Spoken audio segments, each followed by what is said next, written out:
What's up, y'all?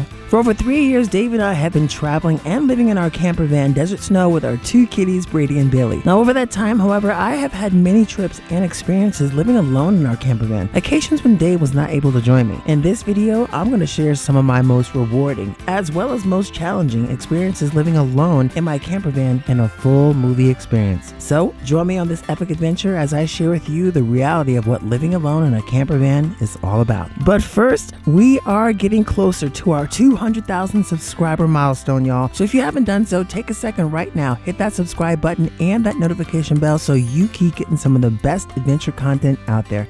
And we thank you. You know, it's interesting. The only thing missing right now is Dave. We just bounce off each other so much.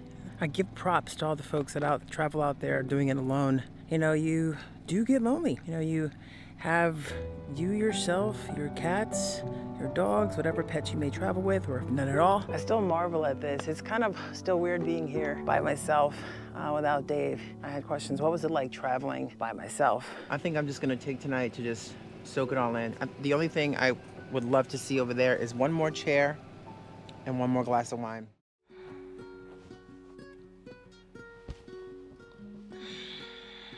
Good morning, Geechee Peachy.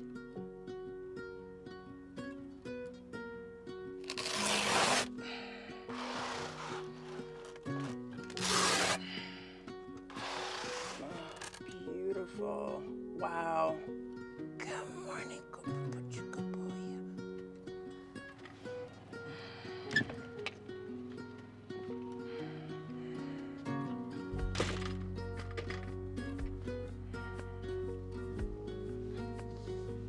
Ooh. You gonna help me make the bed? You gonna help mommy make the bed? You gotta tuck it this way, not the other way.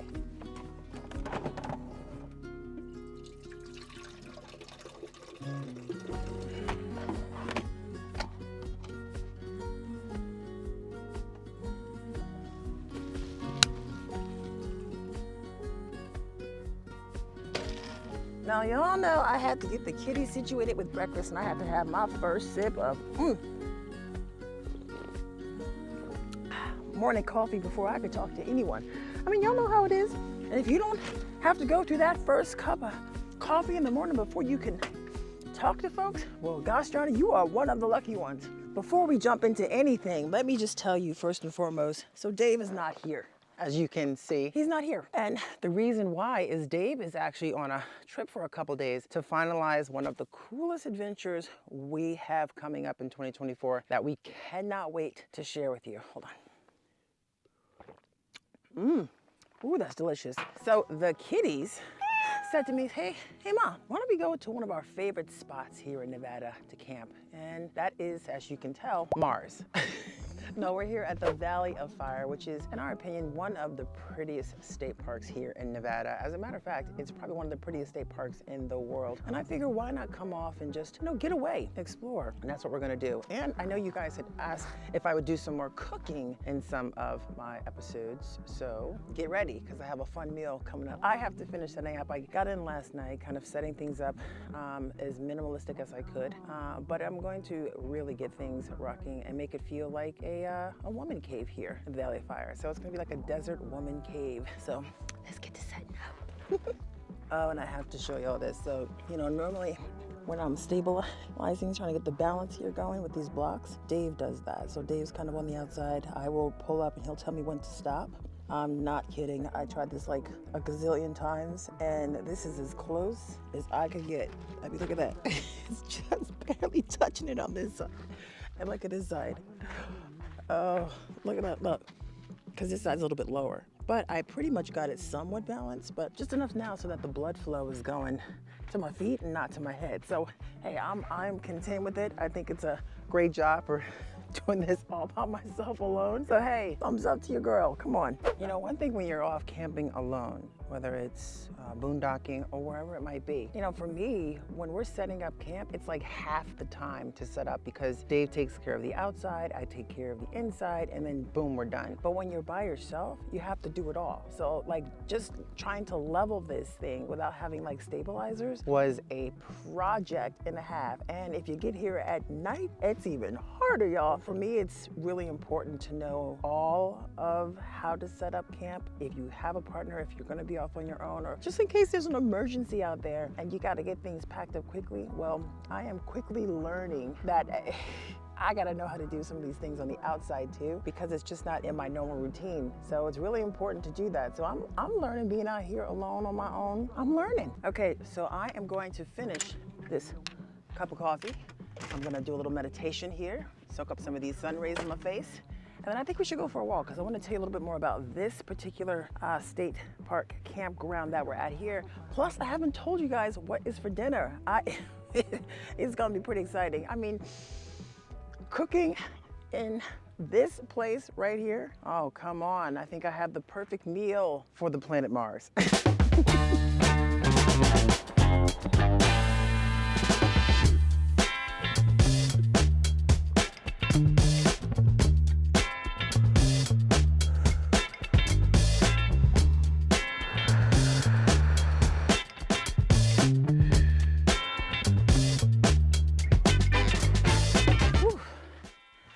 I tell you, the only thing about, that was a good workout, first of all. That was a great workout.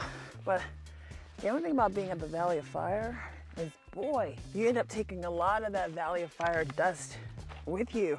I'm not necessarily prepared for that, but just keep beating off the dust and take another season of Valley of Fire dust with me. I have to tell you, this is definitely one of the best times to be here in the Valley of Fire.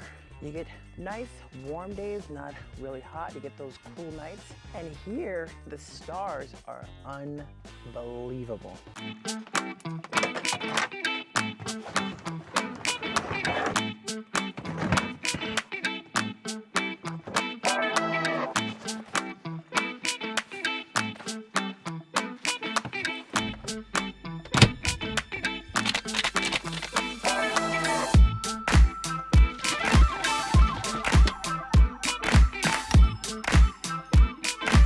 So it definitely looks like we might get a little rain, which is kind of odd because if this type of rock gets wet, or this sand, dirt, if you will, it's gonna turn to like really muddy clay. So hopefully that sun will just shine on through and not rain. But just in case it does, hey, it is what it is. Mother Nature will do her thing, but I need to get my boots on so we can get going on this hike.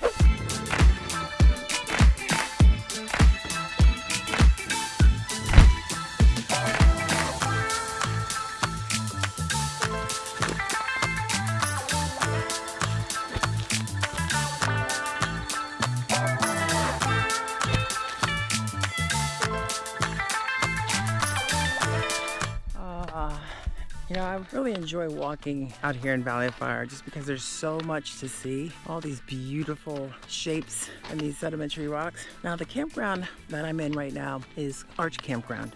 It's a smaller campground, a little more tight in certain spots. It's really known for more smaller campers, vans, smaller RVs. And then there's Atlatl.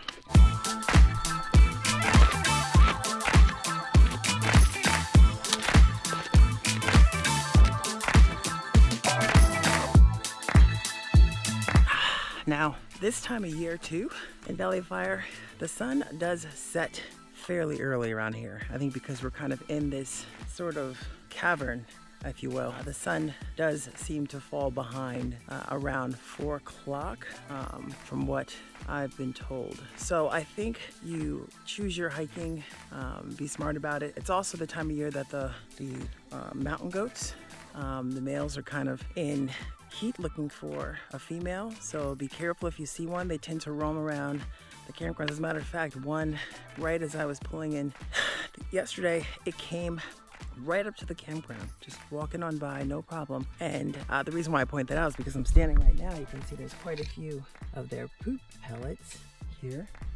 So give them their space. If you see one, go the other way. Don't even try to slowly walk past him because he may not like that, and they're a lot faster than me or you. So play it safe, y'all.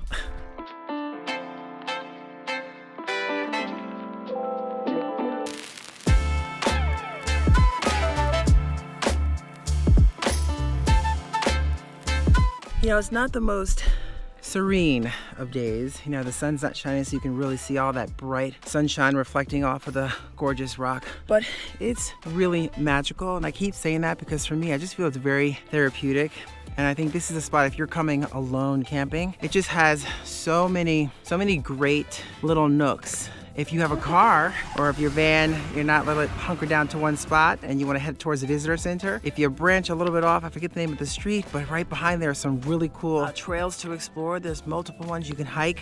If you have a bike, you can do it as well. Although the roads are not very bike friendly, so you really have to share those with the other RVers and cars and vehicles that are on that road. So be careful. Last year, you know, on my own a while back. So it's just, I think if you got to be out here and doing something like this on your own, this is a great state park to enjoy. There's a lot of folks you'll meet, all transitional, they're in and out. But even though you're by yourself, you're not always alone out here. There's other folks you can kind of connect with here at the Valley of Fire.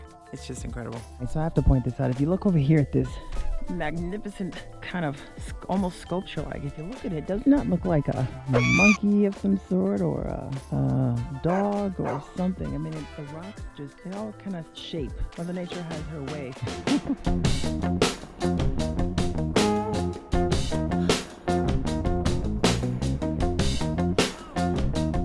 What is for dinner? Wait, got some bugs trying to claim me for dinner. But what is for dinner tonight? Well, I figured I would just turn Valley of Fire into a luxury campground for moi tonight. So I'm actually making a lamb stew with garlic and Pinot Noir. So it's gonna be really, really hearty.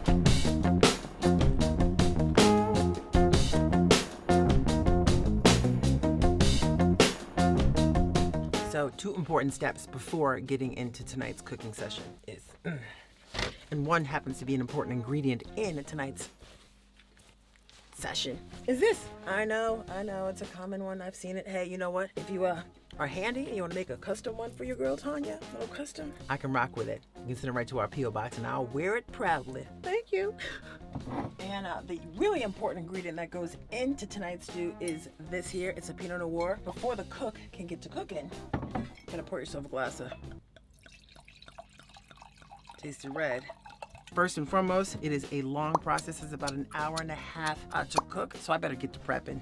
So I have all my veggies, and I love having this extra sort of lagoon table. It's like an extension of my countertop. So in a small RV like this, you don't have loads of countertop space. And I would be cooking outside, which you can probably see through this. Here, let me just open the door. And look at that view. I mean, that is quite impressive. I would cook outside, but we might be getting into some rain, and I definitely don't want my induction cooktop cooking outside getting wet. Not really waterproof. All right, first up, I'm gonna chop up some green pepper.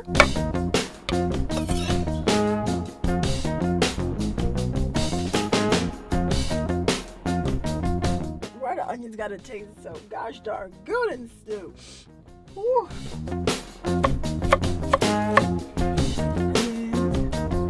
Now, one of the important ingredients of the lamb stew with garlic is the garlic. So I got 4 nice pieces of garlic here, which I'm going to chop up finely right about now. So now that I got the veggies all prepped and the camera smelling like garlic and onion for the next several weeks, I think it's time for us now to prep the lamb. So I cooked the lamb in a little flour, salt and pepper to taste, but you want to make sure you get the lamb pieces, stew-sized pieces, which is why you can either buy them directly, which is called bone-in lamb stew meat, or you can get them, you know, if they don't have it, just get lamb meat, but you're going to want to cut those up into stew-sized pieces. So we're going to have to do that with this one here, not this one, and then we're going to coat them up. We're moving on to the next step, but you got to coat that lamb, coat it up, got to coat.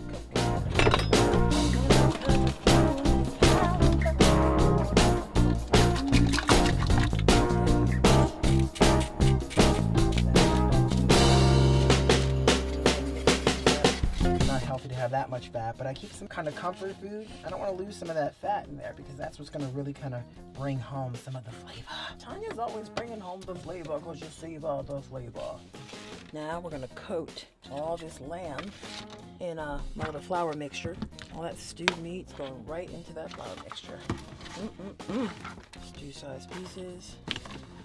And I'll just shake it up, get them all to coat, put it to the side so I can get the base of the stew going.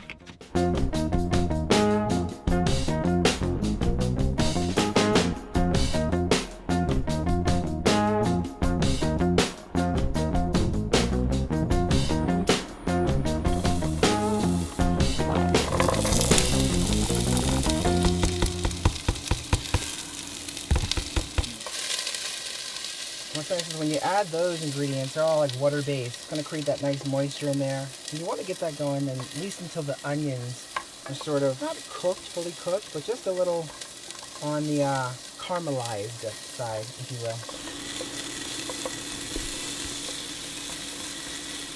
Nice, and now we're going to add that beautifully coated lamb stew pieces, all of it, in there. And we're going to brown these on all sides, y'all. Like, just get it nice and coated and brown on all sides. So just going to whisk those lovely stew pieces in there.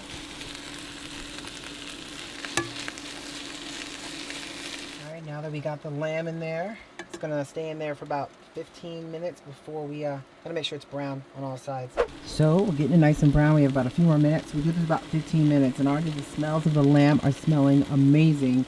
As a matter of fact, somebody's been meowing like crazy. He's like, meow. Now it's time to add the secret ingredient. No, not really. Pinot Noir. So we're gonna have 2 cups of Pinot Noir. Oh, that's gonna just add so much flavor. 1 and 2 is to savor. And what you're going to do is you're going to let that cook down to about 25%.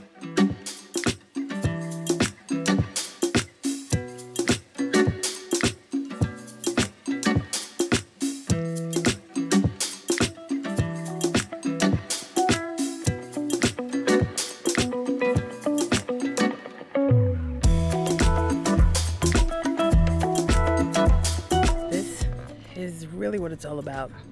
When you have a nice meal ready, brewing, cozy fire, crisp air. Unfortunately, we're not getting the stars this evening as it was raining earlier, so the sky's a bit cloudy, but I know they're up there and we'll probably catch that tomorrow. You know, it's interesting. The only thing missing right now is Dave. Like we just bounce off each other so much, laughing, joking. So it's a little, I give props to all the folks that travel out there doing it alone. You know, you do get lonely. You know, you have you yourself, your cats, your dogs, whatever pets you may travel with, or none at all. And it really feels a little isolated. It's great. Don't get me wrong. It's nice to have a little bit of time to mentally collect your thoughts and just recalibrate all those things going on up here. But at the same time, it's really nice to have that soulmate sitting next to you, sharing some wine and enjoying the fire. Not to mention he'd be the one starting the fire, not me. I would let him do all that work. And as I'm sitting out by the fire, I thought the rain was done and complete, but no, here it comes. More rain. So it's gonna be a nice dinner inside and not by the fire because we don't need the equipment getting wet. So we're gonna go inside and have dinner, which should be ready in about 15 minutes. And oh, there it is. Wow. Just gonna let that cook down a little bit more. Raw, lots of flavor, but when you add mint to the lamb, it just brings out another dimension of flavor. It's really, if you have never tried it, try it on a piece before you sprinkle it into your whole meal. But boy, it's really, really flavorful. Good job, Tonya. Woo, woo, woo.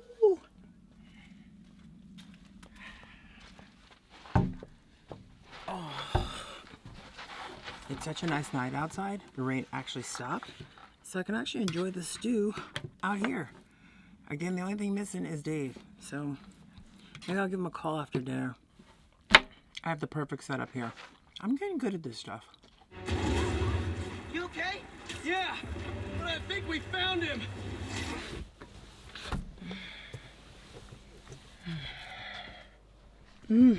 It is a perfect rainy night. The sounds of the rain, are exactly what I need to get a good night's sleep. I'm so exhausted. It's been quite a day. I want to get up early tomorrow and just kind of kick off a good morning fitness. Right, Mimi? You ready for bed? Oh, yeah. All right. Say goodnight, everyone. Say goodnight to everyone. Good night, everyone. See you in the morning.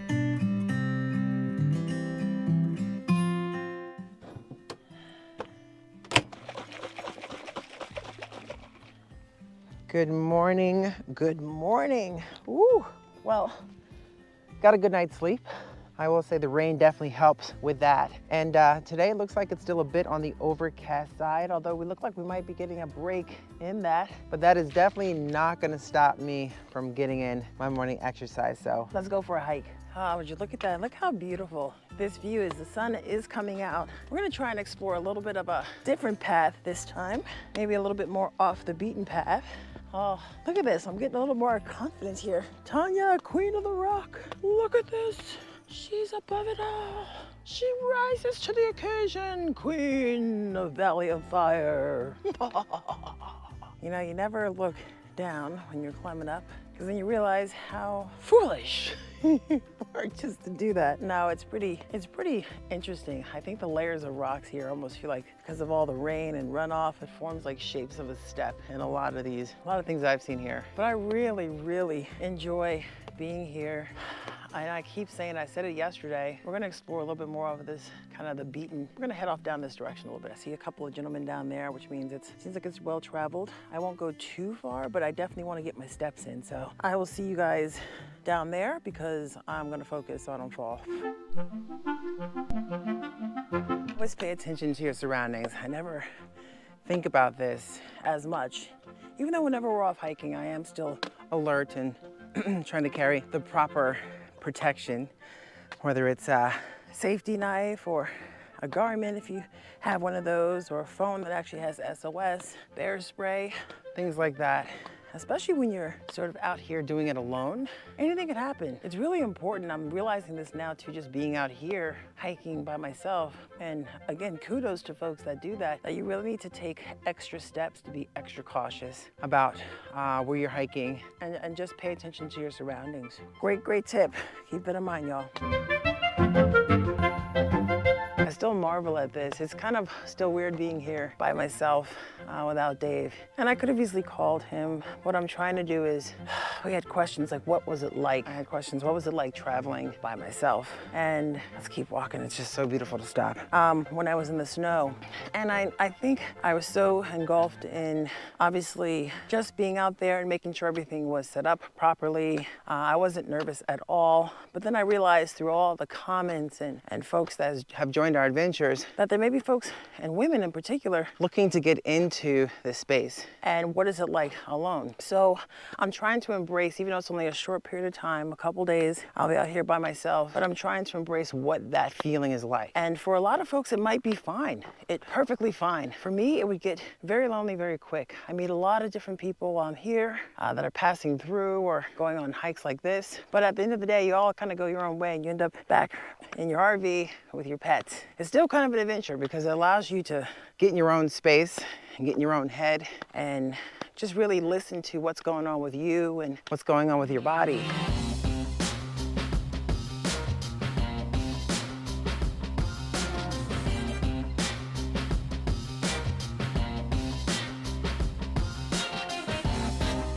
Woo, so time was just ticking away. I had so much work to do today that I don't know where it went. But right now it's getting close to the end of the day. And the sun is going to be setting soon. And those beautiful rocks you saw me sitting on earlier here at Valley of Fire, well, right up beyond one of those gorgeous sort of cliffs, if you will, those rocks, the sun just kind of sets nicely behind that. So I wanted to kind of sit on, not too far from my camper, there's a little piece that you can sit up on and watch the sun as it goes beyond those rocks, if you will. I don't know how to explain it, but anyway, I got to get out there because time is ticking. So I was going to do like a unique sort of breakfast, and I just haven't had time. So I am going to just kind of take a whole bunch of the ingredients that I've had, like carrots and cucumbers, and I have some cabbage out there. So I'm gonna slice that up really quick. I'm gonna grill a couple of chicken breasts, and I'm gonna head up to that spot really quick so I can capture this. Look, let me show you. Oh, see, it's already dipping.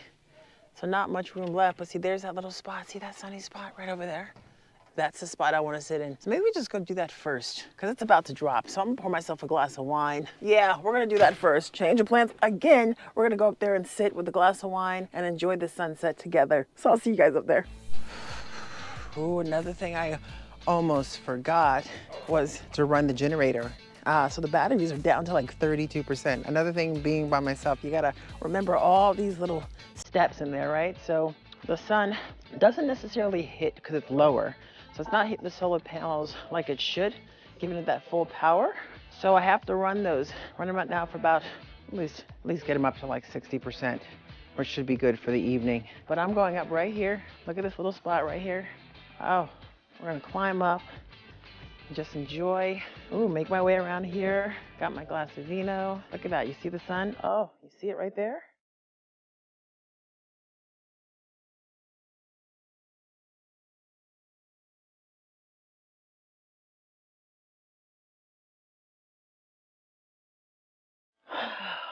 This is like the perfect time of day, right? As the sun's about to set, you kind of get the perfect, I don't know, perfect temperature on your face from the sun. It's not too hot. All the little shady sections are a little cool and cold, but you can sit up here and soak in the sun, and it's just calming and warming. And I love when you could just take a moment out of your day, have a glass of wine, enjoy a sunset, connect with your Turn It Up World fam, and wow, just really appreciate you.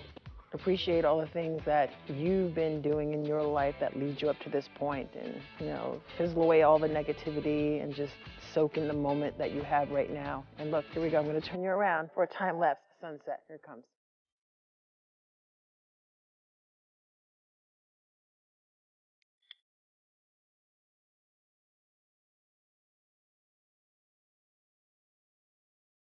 Magical thing about being in campgrounds, you also meet some of the most adorable, precious neighbors. This is Wally. Say hello, everyone.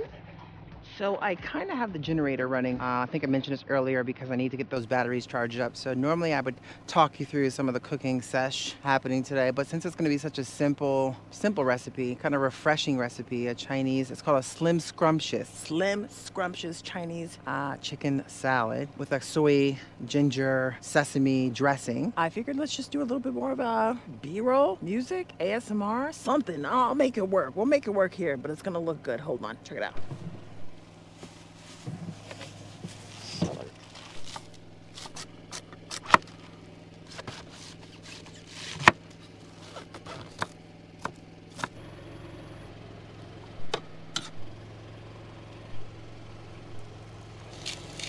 Set timer for 3 minutes.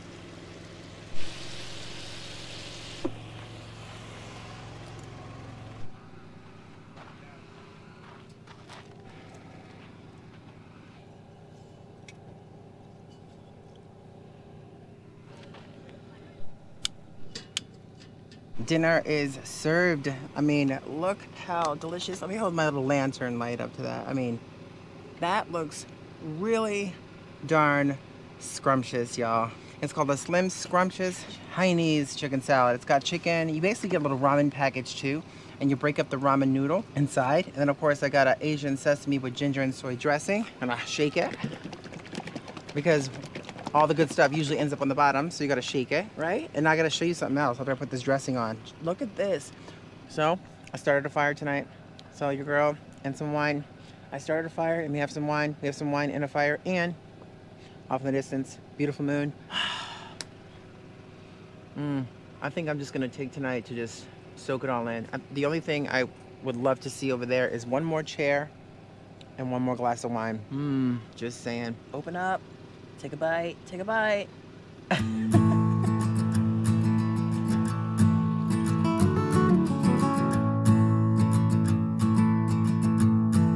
Good morning from the beautiful, look at that sun. Oh, it's shining on my face. The beautiful Valley of Fire. It's my last day here. I actually got up early. It was a little overcast, so went for a nice walk this morning. Don't have loads of time here. Is kind of checking out of the Valley Fire State Park when you are leaving is 11 o'clock. But look how beautiful it is now. You can see the sun shining. Just gorgeous. Folks already that are leaving. But man, you can never stop enjoying that view. Yes, there they go. Bye-bye. Oh man, the neighbors are so great. I met a few really lovely folks, but I got to skedaddle because the one thing I will tell you is I need to make a little bit of breakfast. Got to have something to eat really quick, but I only got 2 hours to do the inside and the outside. So typically I would do the inside, Dave would do the outside, and it would be done like that. But because I have to do everything, I also have to remember his steps. I got to get some sustenance in my tummy.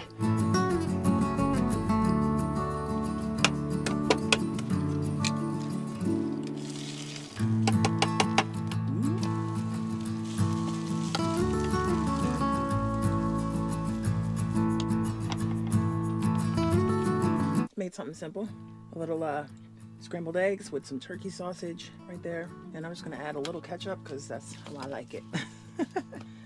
Hot sauce I would, but not feeling the hot sauce today. I'll ketchup on that, and I made it with it's a rice and wheat tortilla, something simple. Oh, because I have to roll, and somebody is really excited, like clockwork. Look who comes up. Even after I have him, I gave him all his breakfast. He was just eating in the morning. Since early this morning, you've been having your breakfast.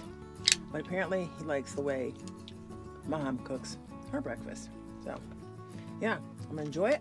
Soak in these beautiful views one last time, and then try and pack everything up in a matter of, I don't know, as fast as I can do.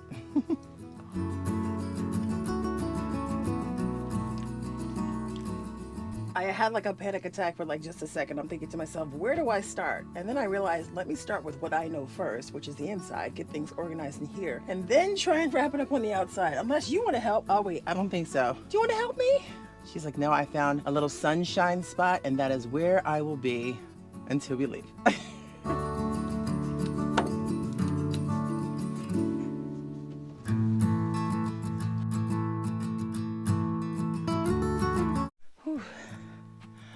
I gotta give serious props to Mr. Dave, y'all, because, I mean, to organize this trunk, like right here, getting all of that organized and where it needs to go, oh boy, that is like a project and a half, and I'm still working on it, but yeah, you know what,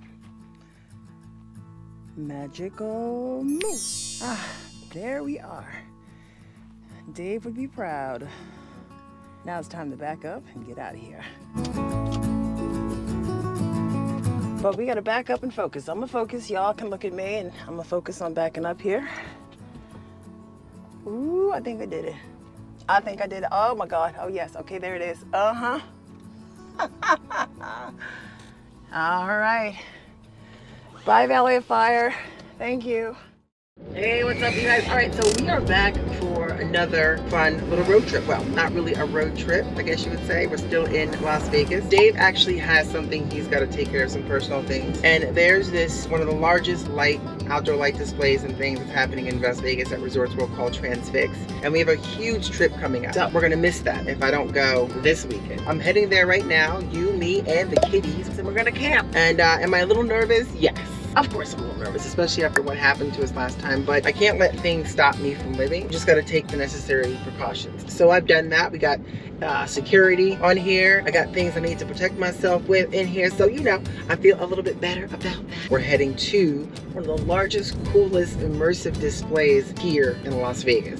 Buckle up, y'all, because we're going for a ride. Okay, so we get this question asked all the time. You know, like if you're coming to Las Vegas and you're coming in your camper van, where should you stay? And there's a couple different places you can stay. It's weird to say this because I know Circus gets a bad rap for a lot of things, but we really enjoy staying at the RV park. One, because it is a gated area to get in, but also because they do have biker patrolmen, security that bike around all the time. And so we stayed here a couple times. Actually, a lot of big events tend to rent out these spaces like EDC and things that come into Vegas. So if I'm gonna be by myself, I'll probably choose that one, that's for sure.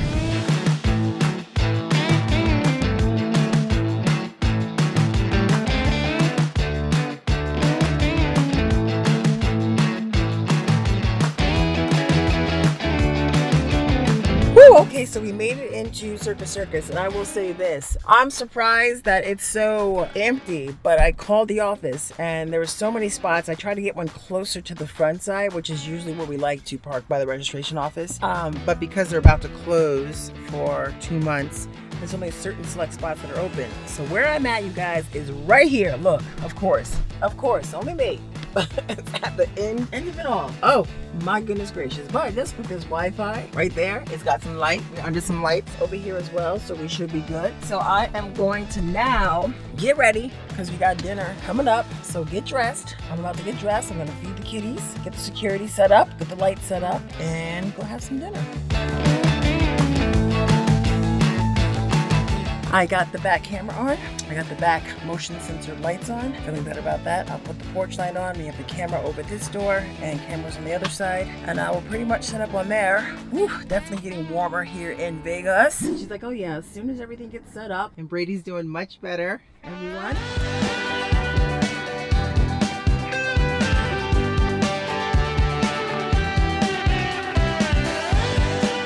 All right, slight change of plans. So we're gonna be heading to Transfix at Resorts World because they're not open tomorrow. So I figured if I'm gonna have a nice dinner, typically what happens after a nice dinner is I like to go to sleep. For those curious, what I tend to do when Dave and I are here, we tend to go through the Circus casino from the RV park. So it's pretty lit. Only a small little section. You kind of have to come out of the RV area into this area. So for those that don't know, this is Resorts World, which is right by Circus, and that's where we're heading. So it just made it convenient to obviously stay down at the Circus RV park, trying to stay in all well-lit areas as much as possible, especially if you're going solo, ladies. Keep that in mind, but it's a beautiful walk. Gorgeous night, actually.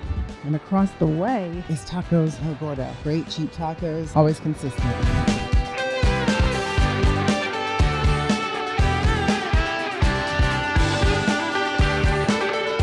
So actually, once upon a time down here was pretty quiet, pretty dark. Resorts World has sort of changed this dynamic of the area down here. And then what's to come behind us is the Fontainebleau. They're actually going to be opening up. It's also going to add more life to this end of the strip.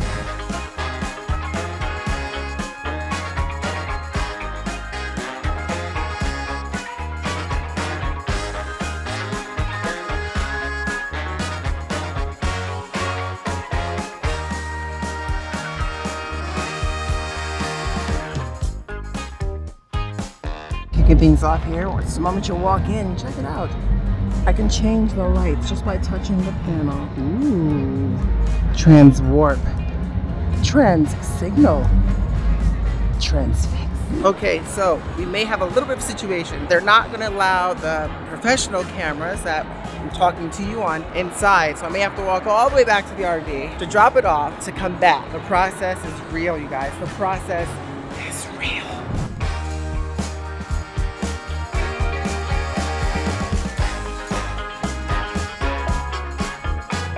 Woo! Welcome to Transfix. So I should have said something sooner, but there's a lot of light patterns here. So if it does make you nauseous seeing these light patterns, I would suggest just moving past this and onto the food scene. If not, let's enjoy this together. It's so cool.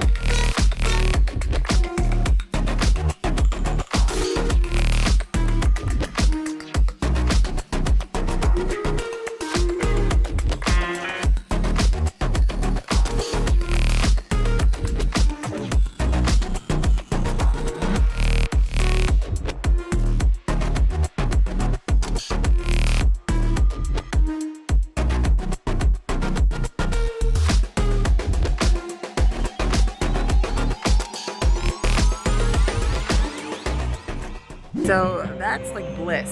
So there's a replica, exact same style of replica, same artist over at New York. And this is the sister over here. You can kind of get lost in this place as you're walking around and seeing all these different light fixtures, sculptures, but it's a sort of mixture of everything from lights to, I don't know, octopuses, flaming monster octopus.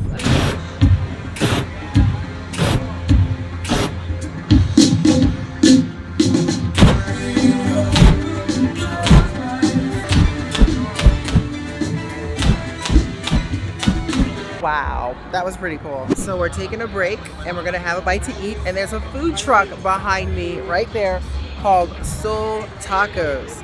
So I'm really curious to see how the Soul Tacos, how they put down those tacos. There's a corn elote and 3 tacos, decent size, like $12. So let's see what that's all about. All right, so I've already dived into this elote corn, and whew, it's spicy, but it's really, really good. Kind of shockingly good. But look, you got Bugaki steak tacos, 3 of them, $12. I'm ready to dive into this puppy. On that flour tortilla. I'm ready to dive in. I'll let you know how it is.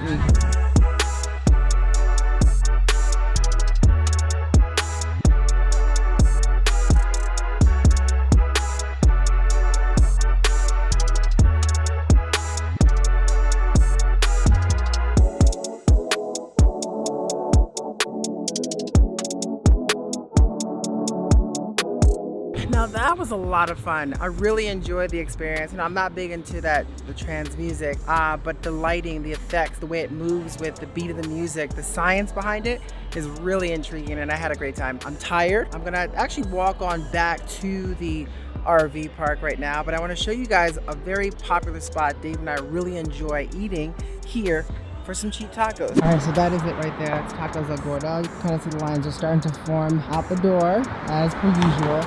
But there's also really great tacos, different style, adobada, which is one of our favorites. About 9:30 at night here. Yeah, I'm walking by myself. I'm on the strip. It's brightly lit. And the way to walk back to the RV park from here, suggestion would be just to stay on the strip, walk through Circus until you get to the RV park side. It is what it is. I don't know, do I feel nervous? No, because we stayed here a bunch of times before. Still, pay attention, watch your surroundings. Back at the RV.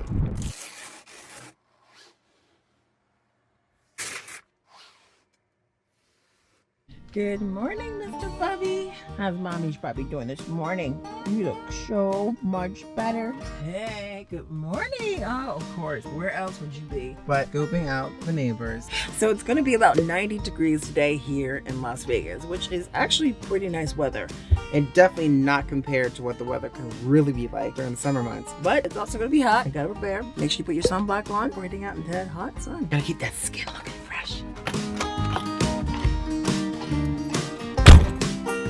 Oh, so I didn't show you. So I'm back here. There's a camera up top already, but I have one right there for the back lighting we installed there. And then of course the camera that's shy on the right, which is helpful. I did put lights also around where our surge protector and thing is as well. But this is kind of the parking lot. I'm kind of on the end of the parking lot, which, you know, it's okay because we have neighbors. You can kind of see I got some neighbors around on the way here. But yeah, this is the Circus, the back. All right, so we're gonna keep today a little on the low key-ish until tonight. We have that dinner we were supposed to have yesterday. So it's actually a beautiful day today here. I want to show you a little bit of this RV park here. There's a pool right over there that you can enjoy. There's also a hot tub, but it's 90 degrees, so I don't think we'll be using that. But definitely gonna enjoy the pool. All these different sitting areas. There's playground for the kiddos.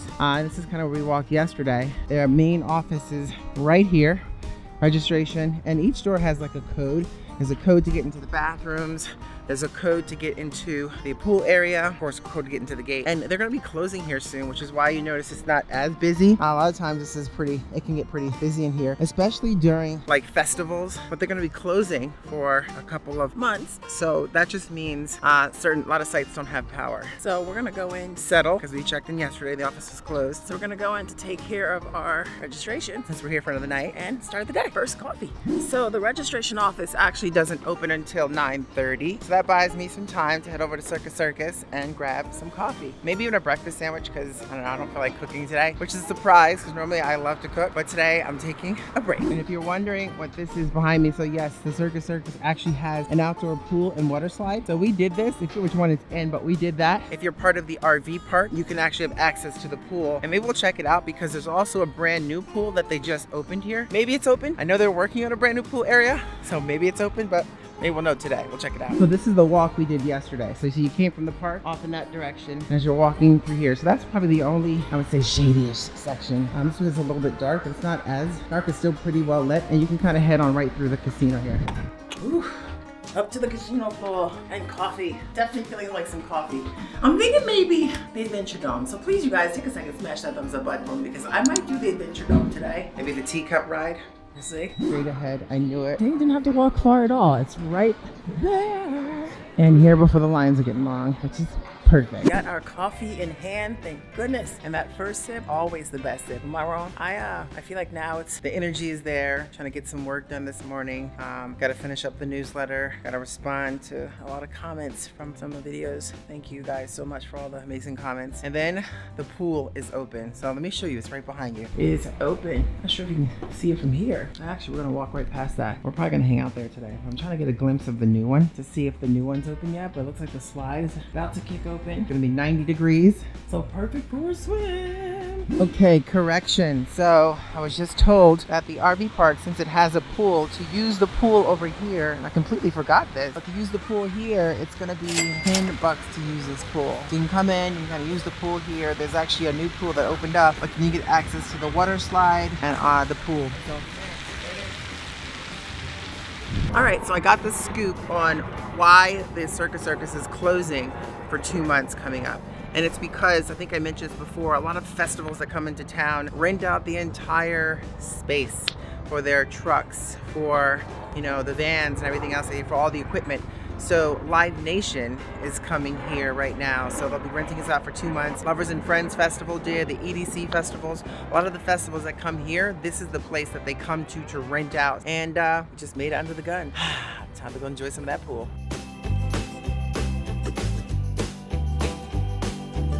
Yes. So it looks like I have the pool all to myself right now. It's quiet in here. I nabbed a couple seats here under the only umbrella. It's the only one, as you can see, the only one. But it's a big umbrella, so it can fit a lot of people. So I'm gonna just sit back, relax, do some work by the pool here, make it a little bit of a chill day. And I remember now, water slide area was complimentary, was because the last time we were here, this pool was being renovated. So they allowed access to that. But now that it's not, it's open again, it's $10. So I'm gonna enjoy this. I gotta set up shop here, put my towels down and just relax for once.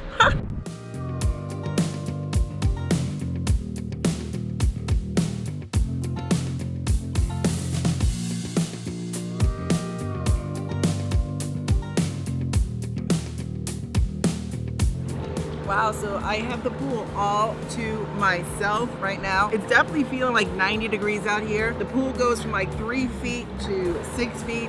A hot tub is actually closed, but boy, you don't need a hot tub on a day like today. It's just so relaxing in here. I've never had an opportunity to just stop and relax, and now it's in the pool. I'm swimming, y'all. Look, I'm swimming. Oh, here we go. Oh, no.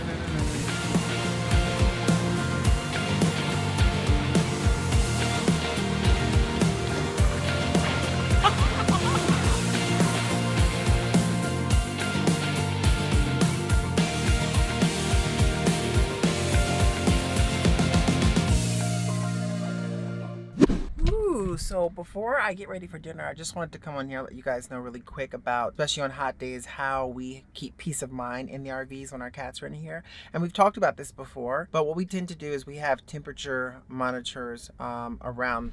So one is right back there.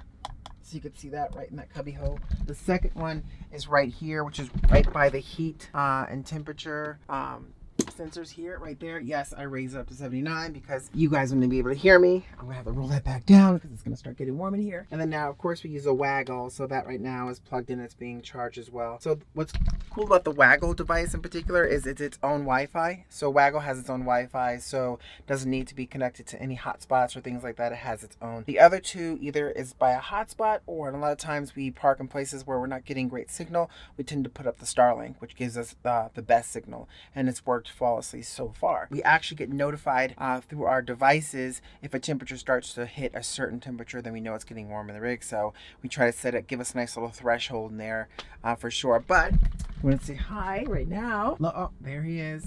What he does best. He's like, yeah. For us to get to dinner, I am hungry. I hope you're hungry because I am really hungry. Time to eat.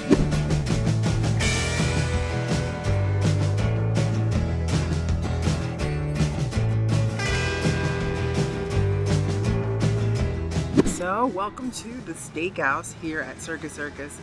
Dave and I have come here multiple times together, so it's always a little strange actually coming to any restaurant where Dave is not with me. So, we're gonna enjoy this. I have a feeling, I think I have an idea. I think we should call him. I think we should give Dave a call.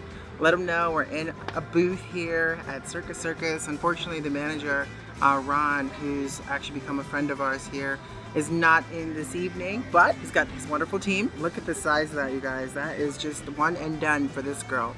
It's so great to be back here. You know, one thing I will say about the Steakhouse here at Circus Circus is they're always consistent. The menu is quite simple, and they really have some delicious steaks here. Great Caesar salad. The lobster is great here, and I love watching them cook over the open flames. And what's even more heartwarming for us is the staff here. They have been here a very long time, some of them over 30 plus years here. So it's a team that works together, stays together. It's just been awesome. All right, let's call Dave. Hey, how you doing? Hey, how are you? Doing well, doing well. What's going on? Yeah, so I am right now at, guess where I'm at? Guess where I'm having dinner? I don't know. Where is it? You know. Come on, you can say it. We're here already. You know. Yes, there's one place in Circus that we know and love, and that's the Steakhouse. The Steakhouse, yeah, and unfortunately Ron's not here, but Janice is, and a lot of the staff. You know, obviously this place is long-term staffers, so I ended up getting a booth here, which is great, and I'm actually starting and finishing with this old-fashioned. Oh, nice. It's gonna be a fun time. We miss you. How's things going with you? Yeah, made a lot of progress today, gonna knock things out, so I'm really looking forward to our trip. You know, big trip coming up to Texas. Big trip, you guys. We have a big trip coming up. Yeah, I'm very excited. Yeah, definitely miss you. It's always strange kind of having dinner here and you're not right beside me, so we can laugh and bounce off each other, you know, so. Yeah, I think it's like the first time. I know. I love you. Can't wait to see you. Yeah, I love you so much, and miss you.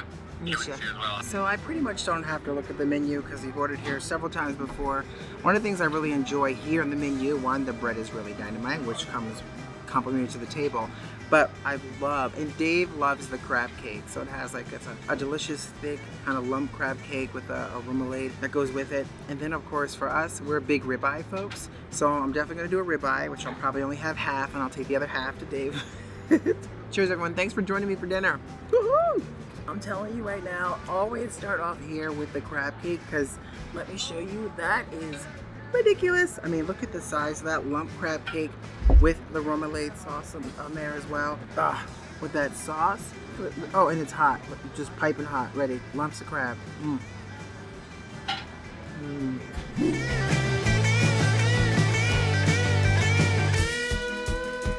Hi, Janice. Wow.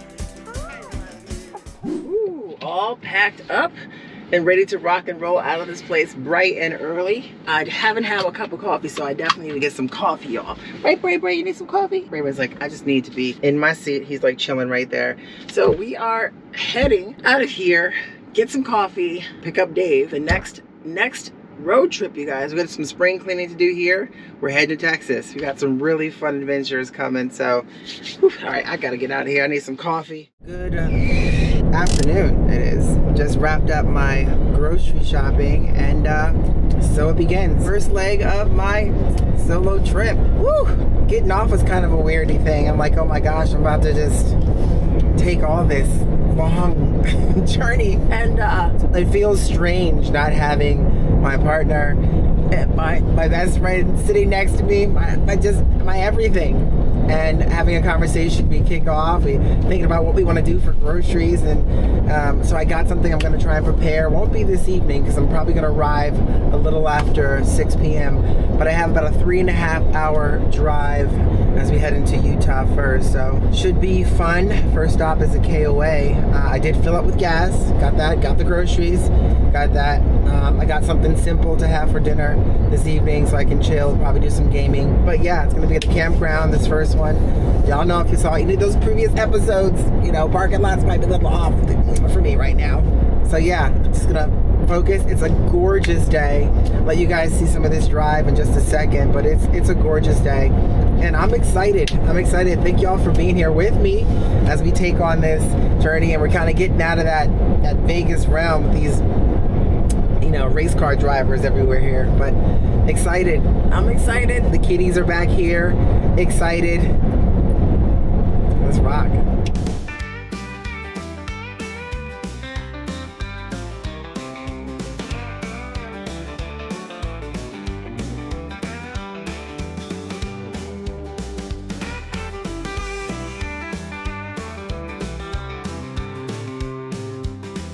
Oh, super cool. You got the fighter jets right above us.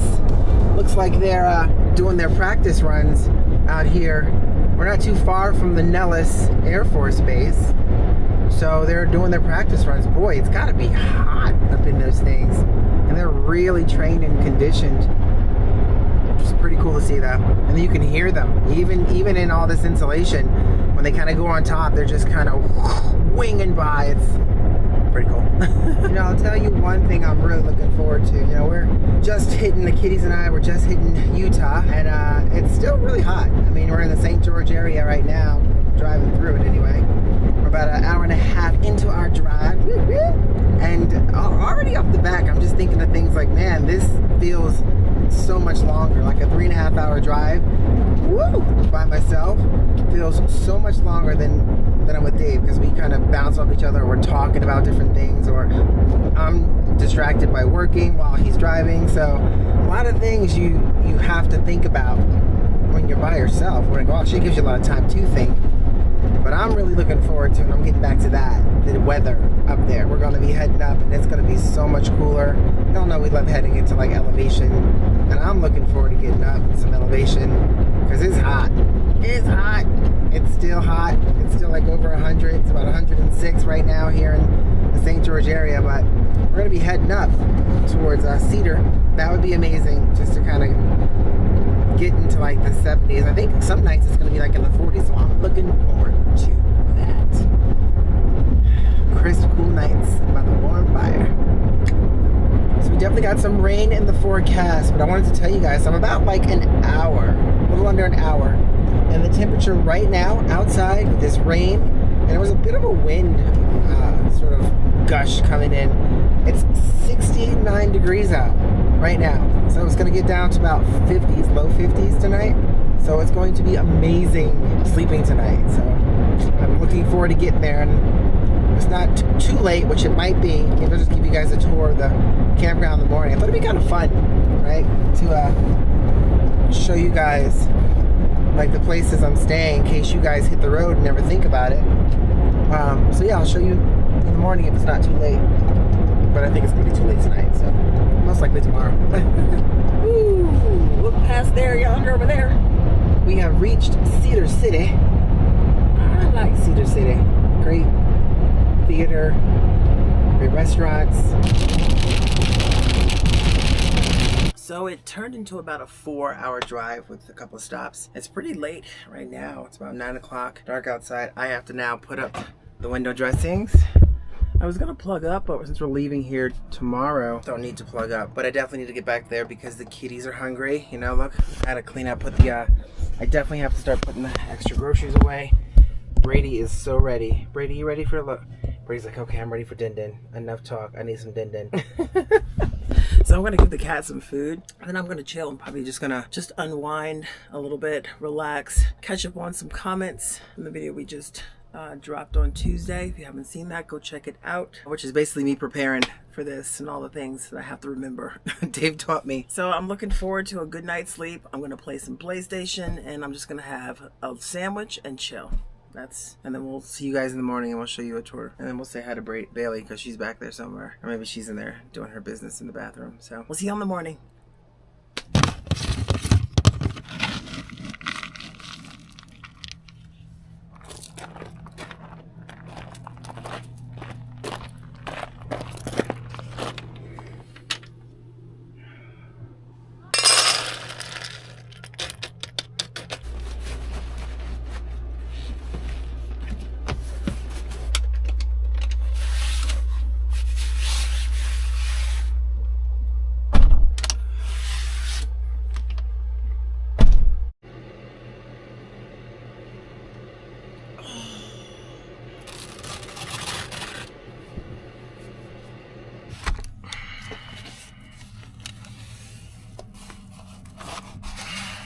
Oh, yes.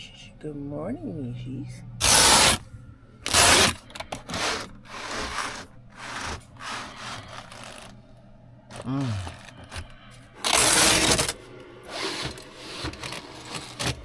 Good morning, good morning. We all slept well. Brady, Bailey, myself, we had a good night's sleep. It's a little weird because usually Dave and I have our conversations before bed where we kind of reflect on the day or what's been going on or what movie we're about to watch. So in that essence, it was a bit strange, but I was so tired after that drive that and we got in pretty late, but once I had my sandwich and lay down and I watched a little TV on my phone, it all seemed to I just passed right out and I didn't wake up until early this morning. What's also really strange is usually by now, Dave, you get so spoiled by having your coffee brought to you. So Dave's always making a morning coffee and bringing us that morning coffee. So I'm gonna have to make coffee on my own, but not today. Not today. Actually, this campground that I'm going to show you guys around. Oh, you want some food? Yes, Bailey. Is basically gives you free coffee. So it tells you on the map, gives you free coffee. So that's where we're headed. Oh, and I want to show you guys. So I got this really nice French tomato Parmesan focaccia bread. So I'm going to slice that up and I'm going to have that with some coffee. I'm going to do like the European way. Paste bread and coffee. So we're going to have some bread and coffee. And then we're going to hit the road. We got about a 4-hour drive. Oh, yeah. Good breakfast. Well, it's a 4-hour drive. Well, actually a little over a 4-hour drive with stops. So we definitely want to get off on a little bit of an early start, but I want to show you guys this campground. You know, one of the things with KOAs, it's a KOA journey in Beaver, Utah. And it's actually seemed pretty nice when I drove in. But you know, KOAs have been sort of a mixed bag with a lot of RVers. So we haven't really experienced any of the mixed bad side of it since we've stayed at a couple of them. Now we do a lot of boondocking, so we haven't been to many. But I really want to see what this one's about. There was a lot of amenities I saw in there. So we're going to take you guys as we go get some coffee. Let's go explore this place. So let me tidy up in here. Let me get myself ready to get outside so we can get some coffee. Already checked out a little bit of the place here. So we're going to walk in. There's actually a recreation room here at this welcome center. Yeah, rec room. Quiet hours 10 p.m. to 7. Ooh. Nice. There's a pool table and some assortment of games. NBA Jam. Oh, I remember that one. That is quite the classic. I remember this. So all the classics. Nice. So got the free coffee. So I'm definitely feeling the pepper in my stepper already. But check this out. So here, they even have Fun Free Arcade. You guys know I'm definitely into my gaming from PlayStation. So some of these classics here, I totally remember. And yes, they all do work and they're free. So isn't that neat? With all the classics, we should just give it a shot just to feel like we're, oh, there's a lot. Oh my God, do you remember this game? This really kind of dates me. Paperboy? Or he's like on his bike and he's trying to like deliver paper. That's amazing that they have it on the Mortal Kombat 2. So I'm definitely gonna have to give that a try. Little classic gaming. But all right, before I do, I promised to kind of a little bit of a tour. So there you have it. So you got your little seating area. And they do have a nice laundry facility. So 1, 2, 3, 4 laundry, washing machines, 4 dryers. And then They even have a ironing board so you can iron. Well, it looks like you can kind of give and take books. Oh, I love that sign. Enter as a stranger, leave as a friend. That's so nice. So true. And of course, pool action. You got your customer route. Oh boy. Gonna toss that paper. Ooh, without hitting things. Ooh, you gotta, oh, yep. Clearly I'm way out of practice. I guess it's been way too many years. You gotta deliver them on that front door. Oh, slow down. Ooh, I broke a window.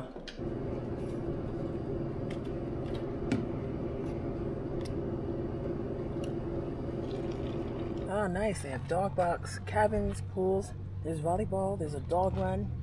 They have tent sections, playgrounds. Ooh, cornhole. Nice. A lot of really fun, neat activities here. See, there's the pool right over there. So it's about a 6 feet deep pool. And then, of course, they have a playground for the kiddos. The one thing I noticed, there's like a life-size checkers board. All right, let's go into the playground. Of course, we can't not go into the playground. Let's check it out.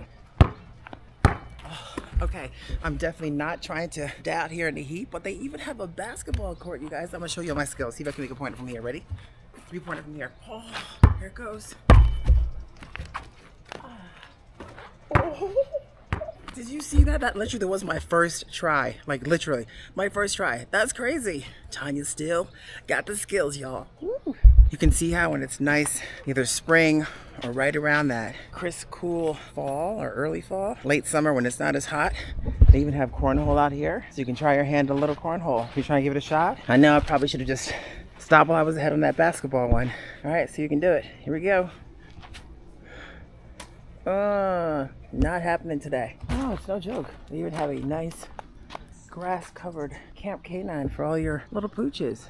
They had a tarp on top of that. That'd be nice, because then you could have camp felines. Yeah, camp feline. That'd be nice. I should request that. They should make a camp feline. Right? Wouldn't that be a great request? Little camp feline. Right? But I don't know. For some reason, I don't think cats would play nicely with one another. They would just kind of do their own thing, right? Yeah. The pool looks even nice. It goes from 2 feet to about 6 feet. How's that water feeling? I think it's heated. I think I read they redid the pool area over here at this campground, so it's actually heated.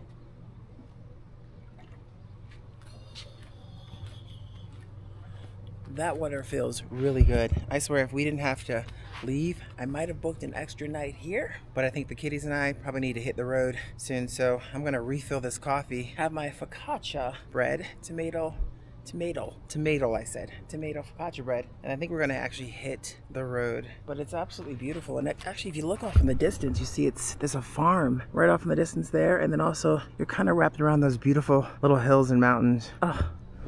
All right, gotta give it to them. This is a fun little campground. We need a coffee refill, breakfast, and we need to pack up and hit the road. We got a over 4-hour drive today, probably 5 with stops, and I want to make sure we get there enough time because I have something nice I want to make for dinner. So let's hit the road. Look at here, they even have frisbee golf, like a mini frisbee golf course. Another one over there, another one over there. There's the frisbees, and I'm assuming these are all free to play, because they're all already out here, like the frisbees. But yeah, there's a little mini frisbee. So you want to get your practice on. I've seen some really intense frisbee golfers. But crazy. Right there. Even frisbee golf.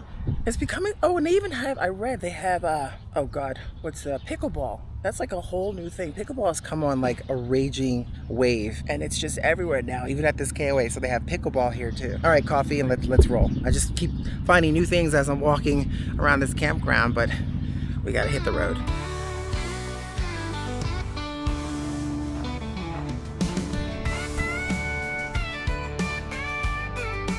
So this tomato, I'm already working on it, but this tomato focaccia bread with Parmesan is so good. And having that with coffee, I'm just trying to devour it before all the flies kind of get to me. But it's really tasty. I mean, the bread is super soft, the Parmesan cheese is rich, and of course that dried tomato on top just gives it a tangy burst, but it's really, really good. And while I'm working on this breakfast before we leave here, I want to say thank you to quite a few of you guys. I know in the last episode I talked about, long drives, maybe some books on tape that you guys could recommend. And there were quite a few of you guys that recommended some. I have never gotten into murder mysteries, but I might have to try this one. It seems like Dana really likes one called the Walt Longmore series on Audible. It's really good. It's like a murder mystery centered around Wyoming. So definitely want to give that a try. And then, of course, Mackie made paper creations for a fantasy series, The Throne of Glass. Have you guys ever heard of any of those? And it's by Sarah J. Maas. So I'm gonna download a couple of these books and give them a try to have those on the drive for sure. So thank y'all for all the super suggestions. Really appreciate that. And there's a ton of them in there. So I'm gonna kind of go through them, see which one catches my eye, and just give them a try. Usually what you do with Audible, right, is you kind of listen to the preview and see if it kind of catches your interest after you read like the preface of the book. So yeah, I'm gonna give these a shot. Thank y'all so much for sending those. Really appreciate that. Oh, there's a fly coming. All right, I gotta work on my breakfast.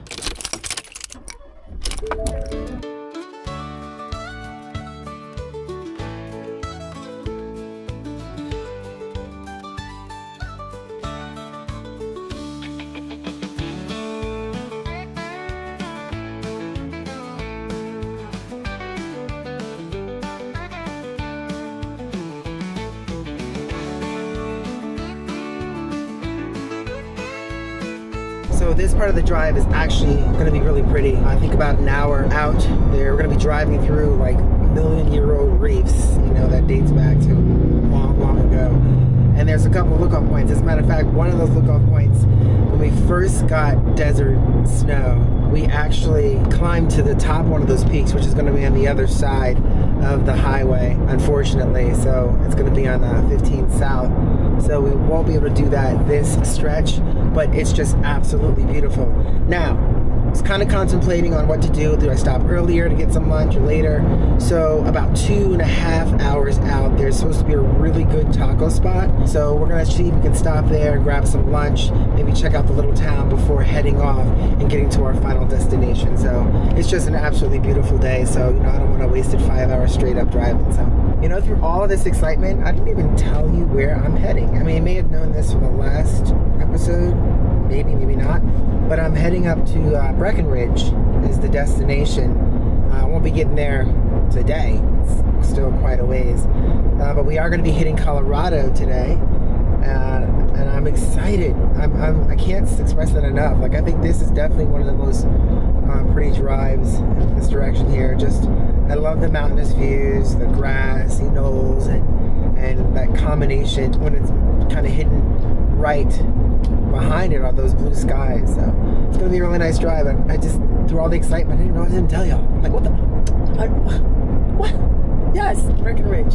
There's actually a really pretty campground up there, so I'm going to be up there. And, you know, I'm doing more of the campgrounds. I think I mentioned this before, but if you've seen that episode, it's like a couple episodes ago. It didn't happen that long ago. We were in a parking lot, Dave and myself, and the kitties, and we were being cased. You know, I don't know what would have happened if we didn't leave, but if you haven't seen that episode, I would definitely check it out. So I'm feeling a little on edge when it comes to like that parking lot or a little boondocking right now. So I'm going to get my bearings back again. And so campgrounds it is. I'm just going to be doing some campgrounds. And you know what? It's enjoyable. It's almost like a little glamping.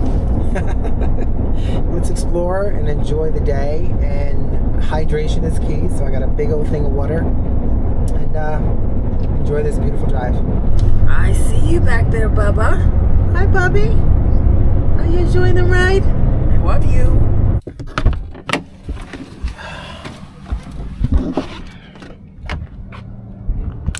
So, change of plans. I think we're going to skip lunch. I know I'm thinking of just heading to our destination after this, but there's some really pretty views along the way. So this is the San Rafael Swell. You see like right out here.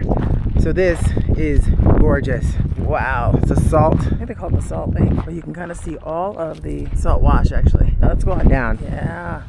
Desert snow looks good. We're not going to spend too much time here because Tanya has not put on sunblock, and that's not pretty. Not as hot. It's about like 90 degrees, but it's really beautiful. Hold on, let's just get to the edge of this. Here, let me show you guys. Like, look how beautiful these views are from up here. Different color stone and rocks. Wow. And that sun is shining bright like a diamond. Y'all, this is beautiful. I love when you have opportunities to kind of pull off and just enjoy, you know, the scenery like this. And it's something Dave and I really love doing. It's kind of weird by myself, but I give kudos to all my ladies out there that are doing this on their own, solo. you know, you gotta strike up your own conversations, and you know, I'm big into talking to a lot of folks. So if I had more time, there's quite a few folks just kind of enjoying today. So soaking it up, baby. Definitely gotta get a couple shots for the gram. So, oh, and if you don't know what that is, that's Instagram. Wow, look at that hair. It's like, yay. So if you're not following us, make sure you're following us over on Instagram. Let's Turn It Up World. Post a lot of fun stuff over there. So, all right, let's get on the road. Time for us to just head straight to, in my opinion, time for us to get just right over to our next spot, Colorado, so we can start dinner. We'll just start a little early. That should be fun. So we're gonna head on right now. Let's just get to the campground, and then we're gonna stop at this place for tacos. But I think it says we're gonna arrive like a little after 3, which is probably the perfect time so I can get things set up and we make a nice little dinner tonight. So I know I say that, but there might be something really pretty on the way to stop. But right as of right now, we're headed to camp.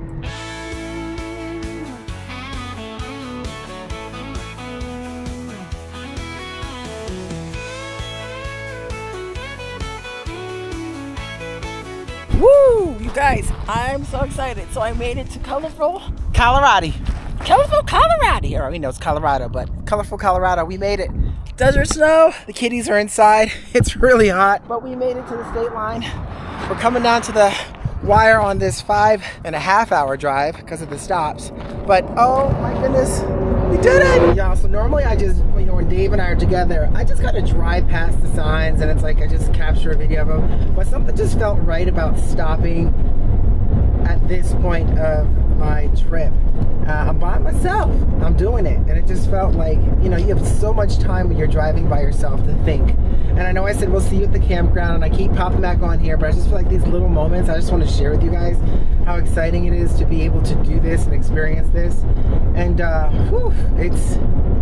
it is definitely something I will always remember and have so much respect for all you out there that are doing it on your own. Not an easy thing, that's for sure. And you have so much time when you're driving to think and to really kind of hone in on, channel in on your thoughts. It's just it's so interesting. Whew. So, it is hot. Wow. Did not expect it to be over 100 degrees here, but it is. It's 104 degrees right now. So really too hot for me to be making anything outside right now. So the first and foremost thing I need to do is put up these window dressings to get things cooled off and get that AC on for the kitties and myself, because it is just way too hot to be doing anything out here right now. Wow, it is gross right now. I'm like super sweaty. Fortunately, we don't have to set up the entire camp because we're only here for one night as we make our way up, and I can assure you tomorrow it should be much cooler. We're supposed to get to that peak of about 9,500 feet in elevation, so it should be cooler. But definitely we're gonna cook tonight because I got something special. I'll tell you all about it in just a bit, but we're gonna relax. I'm gonna hydrate. Ooh, that heat takes a lot out of you. So I think before we get outside and cook, it has to cool off first. Right now, maybe we just kind of enjoy a little fruit and veggies. Got some celery, apples, got some grapes. Nice, these are really crazy. The gumdrop grapes, so a little sweet, nice. And I think we got some sweet peppers outside, which should be nice. So we'll do that, enjoy a little bit, cool off, hang out with the kitties before we prep what I have special to make tonight for dinner for y'all. Snack here, got some celery with peanut butter, some cherry, like tomatoes style. We got the sweet pepper here, the gumdrop grapes, which I think will be a really nice treat. I'll just go back and hang out, and I think I'm gonna start reading a book. See you guys at dinner. All right, so I have all my ingredients sort of laid out on the table here. So truth be told, I had something else to make this evening, but I forgot one main ingredient at the store. So I don't want to say what it is because it's still going to be a surprise. I'll make that maybe later on, maybe another episode. But I am going to make something nice tonight. So we got some really nice salmon patties. So I'm going to season up those salmon patties. One like sort of a garlic herb, and another one maybe like a barbecue. And I think we're going to do a salmon burger and a salmon salad. So since we have those two pieces, I want to use them up. So we're gonna kind of get creative here. So let's get to work. So the salmon will cook pretty quickly. So we're gonna start with the salad, and I got nice organic, the baby red butter, and I mix that with some arugula and baby spinach. So we're gonna start with those first. Baby butter. And let's get that spinach and arugula in there. Definitely gonna add a celery stalk in there. And I gotta tell you, I love my Blackstone knife. Just absolutely love this Blackstone knife. It's super sharp and just gets right to the point. Just how I like it. So celery, add in there. Nice. Really do like these sweet peppers. Let's get a sweet pepper in there. Seeds out.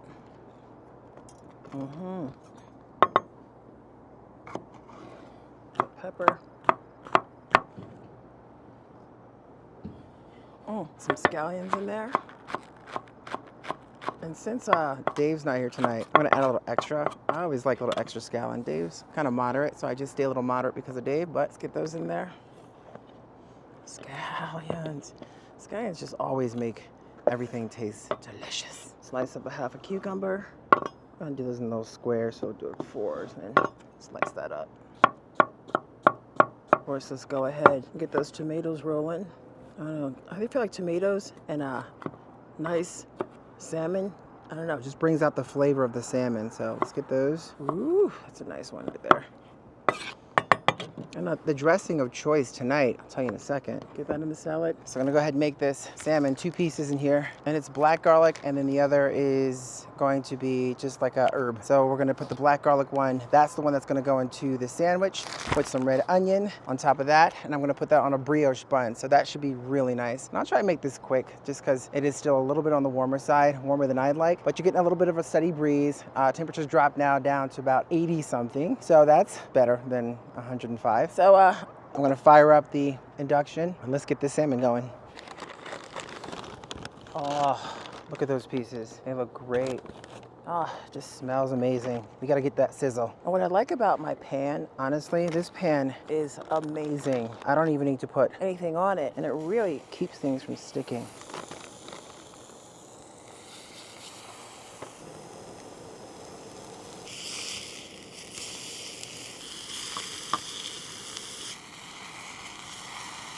Not gonna leave the skin on this time. Sometimes I would leave the skin on if I'm doing it over open fire to really get that crunch from the skin in the sandwich. But I'm gonna actually put the brioche bun and let that just kind of right on top of the salmon just to soak in some of the juices. And then we'll put all the dressings and fixings on that in just a minute. And the other salmon I'm just gonna dice up so that goes right into the salad. So we mix that right in. And we're gonna actually, the dressing we're using with that is a sesame ginger dressing, which should be perfection.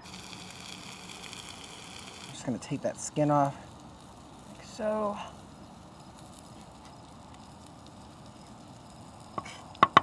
Perfect, and then we're gonna throw that back on there, give a little underbelly cook. Go ahead and break that one up here, the salad. Break that up. So I've already kind of put the greens that I like on there, just a little bit of a mayonnaise on 2 sides, red onion. We're gonna put that patty right there, I'm gonna put that salmon piece right there, and I'm just gonna drizzle a little of the Asian sesame right on top of that, kind of like this. Hopefully it's not too much of a drizzle, but I just like to kind of roll it on top. Boom. Throw that piece on. Voila. And you got a big, fat, juicy salmon burger. Feels like a Vegas style. All right, so I'm just gonna take a little bit of that salmon from here, and that's gonna go right on top of the salad. And the rest I'm just gonna pour into the big old salad bowl right here. I'm gonna mix that in. We can have that for lunch tomorrow. So we won't even put dressing on that so it doesn't spoil. Perfect. Almost forgot to put the dressing. So I'm gonna layer some sesame dressing right on top of that. Sesame ginger, just enough, boom. And it's all about that first bite. I have to say though, it's so weird to be here with Dave, although he's not a big salmon eater, which is why it was a good opportunity for me to make this salmon. This bite's for him. That red onion, give it a shot.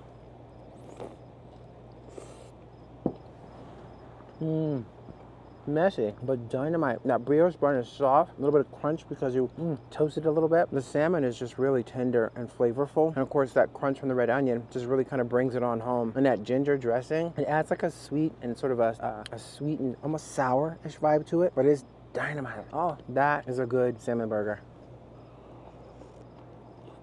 It's still pretty warm out, so I'm gonna eat, enjoy this, and go inside. I think I could play some games or watch a movie tonight. Kind of feeling watching a movie.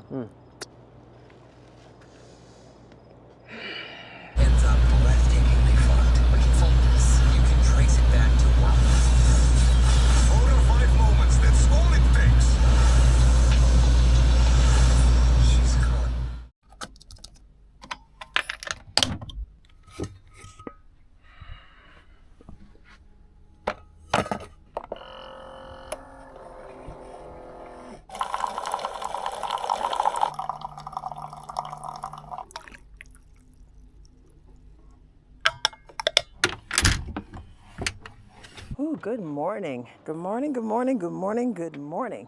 Yeah, a little overcast today, but nice compared to yesterday where it was over 100 degrees. So I made my own coffee this morning. Woke up and pretty early, let's say about 5 o'clock. I had some work to get done because I know I have a 3-hour drive ahead of me. But I figured this morning it's a good opportunity since it is a little overcast. It rained last night, which helped me sleep like a baby. That pitter patter just pounding on the RV was nice. Oh, I gotta get that first sip, y'all. Y'all know that first sip is the sip. So I'm thinking maybe we go for a little walk, let's get some exercise in around this campground, and then maybe tell you a little bit more about this campground and show you around. But then we got to hit the road because we have to get up to Breckenridge, 9,600 feet in elevation. Let's go for a walk. It's a really nice campground. I think it's called Canyon Ridge, Canyon View RV Resort, and it's in Grand Junction. And it's really, I have to say, I had a shower last night, and I could have taken it in Desert Snow now that I actually could use more water since it's just me. But when I went into the restrooms here and the showers were pretty nice, I was like, you know what? I can take a nice hot shower for a little extra time versus my quick swooshes that I do in Desert Snow. So the bathroom's like right there. Hey, let's go in and take a quick look. I'll show you. There's a half bath on the left, and you got the full bath here on the right. Let's go in and show you. Hold on. Ta-da-da-da-da-da. Look at that. Got your own drying stations, your bench, full-on tall shower. Pretty sweet, if I do say so myself. And a nice modern sink. Love that. Boom. That's it. Has some really nice views off in the back. Those canyons are beautiful. And actually it's nice because each section seems to have a little bit of grass and a fire pit, and it's massive. I mean, this part goes, the office is way up front, which we'll hit in just a second, but at least I'll get my good morning steps in. That's for sure. But I gotta speed it up because definitely want to hit the road. They don't have early check-in, but I have to pack up and get moving. So you know when you're reading maps, and it's been a while since we've done this, since we're kind of boondocking a lot, when you're reading maps to campgrounds, they always seem so much further, right? So I'm walking around and I'm thinking to myself, okay, the office is gonna be way, way, way up there. And it's not that bad at all. It's actually right there. It's right there, but this place has tennis courts, pickleball courts. There's a pool, like a little clubhouse hangout area. And they escort you to your spot because there's a lot of kids, so they want you to make sure you're driving 5 miles an hour. They do have fire pits, so you can buy wood here, which is nice addition. I really like it. Super clean. Every area has a tree, so you can get a little bit of shade if you want, like you see over there, even though it's super hot and it's 100 degrees. So normally I probably wouldn't camp here when it's 100 degrees, but I thought we were going a little higher, so I thought it was going to be cooler. Wasn't the case. Little canopy picnic area, cornhole. They have little cabins, tiny little cabins, a few sparse. Of course, here's the pool. And I was forewarned that they were fixing a leak, which is why it has the taped off sections, but that's fun. There you go, little pool area, nice. You know, it's kind of nice when you're by yourself and you wanna, if you are boondocking a lot, say by yourself, to stop and do a campground every so often. Because it's nice to kind of connect with people that are in the RV space, all the amenities. It's sort of a way to treat yourself. Oh, and I love how they have a little fire pit right over there. Nice, but it's too hot for the fire pit. But I think it's a great way to kind of, I don't know, connect when you are by yourself. I mean, I talked to the cat, but boy, to do this with like a lot of solo female women out there doing this, I gotta give you ladies props because you have to constantly, and if you're a content creator like us, full-time at this, to try and do all that driving, and then I have to work on productions. Whew, it's a lot, it's a lot. Nice, they have a little entertainment area, so you can play games, you can watch movies, which is really cool, and also walks you out to the pool from this area. There, of course, there's a little market for things that you need. And then over here, all your RV essentials, if you need anything for RVs. It's like a real resort. Even a little groceries if you need them. There's whole milk, scrambled, make those scrambled eggs. Oh, ping pong, foosball. Wow. And of course, they have the laundromat. This is great. Wow. So we are off. But before we head up to Breckenridge, we're not too far from Palisade Peaches. It is peach season here in Colorado, so we have to stop and pick up some snacks like fresh peaches. I'm a big fan of peaches. Do you like peaches? Are you more of a peaches or nectarines? Let me know in the comments below. I absolutely love peaches. So it's only about 10 miles in the direction I'm heading. So it is. Correction, it's 10 miles in the opposite direction from where where I need to be. But I think 10 miles for some great peaches is worth it. So I'm gonna stack up on that. I think they got some great treats, and I think I heard they make a really great peach vanilla milkshake. So I think I deserve a treat. Maybe that's what I'll have for my lunch, a peach vanilla milkshake. That sounds pretty good. There it is, right over there to the left. So we're heading, called the Palisades Peach Shack. We're excited to ice cream. There it is, pastries, local fruits, and then there's the Palisade peaches right outside. Yes, we have arrived to Palisades. It's been a long time. The first time we were actually here, when we picked up Desert Snow, we were on our way back to Las Vegas. But now it's pretty sweet. Check it out, get some peaches, and definitely go for one of those peach vanilla shakes. Hi. Oh, cool. Hey, welcome guys. Loads Got some and samples loads here for you if you like anything. So dishing out some samples to try with the melons, different type of plums. But we're definitely gonna get some of these peaches. So what do you think? Can I get like 6 to 8 peaches? You know, everything is sold inside. Oh, inside. Yeah, Oh, this is just for show. Yeah, I'm just here to get your attention. But, Gotcha. You know, it's cool in there too. So. Okay, cool. All right, thank you. Thank you. Ooh, so going for that 16 ounce, y'all. So, told you, real treat. And they have all different types of things infused with peach lattes, peach smoothies, and the frat milkshakes. Plus a whole bunch of peach salsa. So, just loads of them here. So they have them by the barrel, which is nice. Maybe we'll get like a bucket of peaches, but you can also buy them in the box or even a bag over there. Organic peaches. So we're gonna go for some peaches. And while I wait for my peach milkshake. Perfect. Y'all, we locked and loaded. So got the peach vanilla milkshake right there. I'll show you what we got in here. Got loads of good peaches in there. I ended up getting some corn. Just some fresh corn. They talked how really good the corn is here.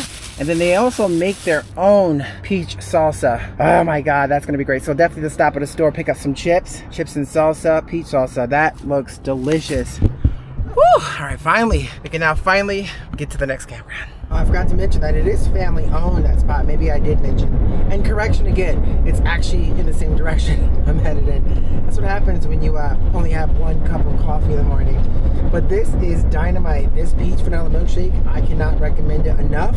It's really good. It's creamy, not too peachy flavored, but that vanilla and peach combination together just feels like a creamsicle. It's like so good. Oh, and I know you might get the comments. I want to let you know, what do I do when I go to the store and it's hot like this with the kitties in the car? Well, I put the inverter on and the AC. So, and then I check to make sure it's on, and then boom, pack a loud, and then I turn it off, which is not, it's kind of interesting because when I'm with Dave, one of us would go in and sit in the car, so we don't have to go through all those steps, but those are extra steps that I have to do being on my own. It's just letting you know, okay?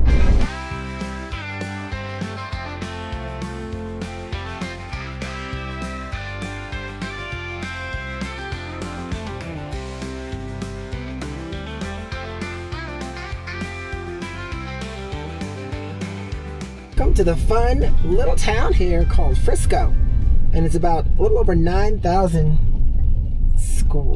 square feet, 9,000 feet in elevation, and the temperature right now is 56 degrees. What? That is crazy. It's a cute little town of log cabins high up. This is super cute. We have to come back and explore this, but just not today because it's raining and I just have my bike. So we'll see how far it is from the campground to this area. It shouldn't be too far. It says about 5 miles, so I should be able to do it with my bike. Likey. So we made it, right, Grogu? We made it. Thanks for leading the way. We are up 9,500 feet, almost 96 in elevation, and you can feel it. But look at this campground. Are you kidding me? This looks like what? Oh my goodness gracious. And I think we're parked as a back end along the river, so the sound should be amazing. Hopefully it doesn't also bring the mosquitoes. Wow, this is so cool. Okay, I backed in, but there's a trick. So I've been pretty fortunate the past few spots that I've camped in where I was able to get it somewhat level to the point where I didn't need to put blocks underneath. So this is a test to see where I'm at positioned here if I'm level enough to just deal with it. Since I'm really going to set up camp here, this is where I'm going to be for a week or so. So let's see how level this is. Let me get the leveler. All right, so we busted out the trusty leveler. Let's see. Oh man, look at that. I just need a little smidgen on the back, just a tiny bit to raise it up. And then what about side to side? What? I think that'll do the trick. Just one little block. Oh! So I might be able to just leave it as is, because, you know, once you move it, everything shifts. Or maybe just put a block underneath just to get it perfect. I might attempt it, I might not, but now I'm officially going to set up shop here. So let's set up camp.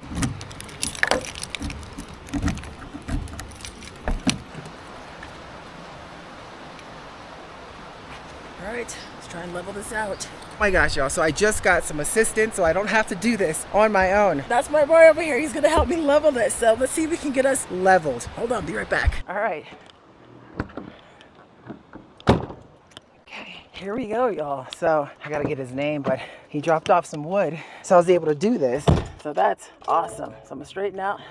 And when I back up, he's gonna assist me, see? That's the beautiful thing in campgrounds. You always find someone to help you. Here we go. Doing the first try.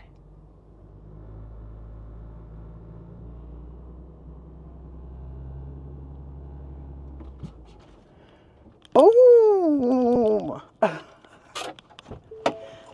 Dang, nailed it. Perfect. The level is normal? That's perfect. I can check. It should be normal. I think we nailed it. So we're gonna check the level. We are balanced. His name is Edgar. Thank you, Edgar, so much for assisting Tanya. And now we are balanced. It's up. Good to go. Now we can finally set up camp and enjoy. I want to show you the views, but let's set up first and I'll show you the views of our campsite. Can you hear the sounds? Listen, it's gonna be so nice. And it's already like, you're not even gonna need the AC. It's super cool out already. It's already like 60s. You saw him in a jacket. So it's gonna be nice and crisp air. I'm looking forward to that. And I know the kitties are too, so. Let's set up. Oh, one thing I should have done was double check to make sure this reaches. And I do smell a little bit of a sewer smell, so hopefully that's not something that's all the time. Should be long enough, but you know, sometimes the eyes can deceive you a little bit, but I think we got it. Yes, it's long enough. Power shall be ours this evening.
So I am all set up. Let me show you my view. So I'm gonna take a quick seat. But this is my view. Has that running river sound. That is just gonna feel so nice at night. The air, the sounds of the river, it's like perfect. Whew. Time for me to grab my vino. I'm all set up, y'all. All set up camp-wise. Got my solo fire pits. I'm gonna have nice fires at night. Of course, Winslow's holding it down. Got our wood, boom. And I got my vino. So I will see y'all over at the chair. Whew. So So we'll talk more about this place. I'll give you guys a fun little tour in the next episode. That about does it for me with this episode, y'all. Thank you. We made it. We made it to Tiger Run RV Resort here in Breckenridge, and it's actually amazing. I still can't believe I'm by myself. I do miss Dave, and we talk at night. We talk this morning. Probably will have y'all talk with him with me. I have a very special meal, so he is wishing he was here for that. So we'll put him on the phone, say hello to him. The kitties are enjoying it. We'll see more of them in the next episode now that we finally got to our spot and we're set up here. What's a good start to a fun episode without saying hello to the babies? Hi, Bobby. Want to say hello to everybody? And of course, she is really loving outside. We're gonna open up those windows in a bit. It's a little humid, so got the AC on. We'll leave it on for a little while. Suck out the humidity, right, baby? Right, mommy? Hello, y'all. So I'm already late, but we're heading over to the pavilion. So I RSVP. There's an event happening here that you have to RSVP to, which I did. That involves Texas barbecue and I believe a night Jeep ride. And so since Dave is not here, you guys are gonna be my +1 or maybe +1,000,000, depending on, who's watching.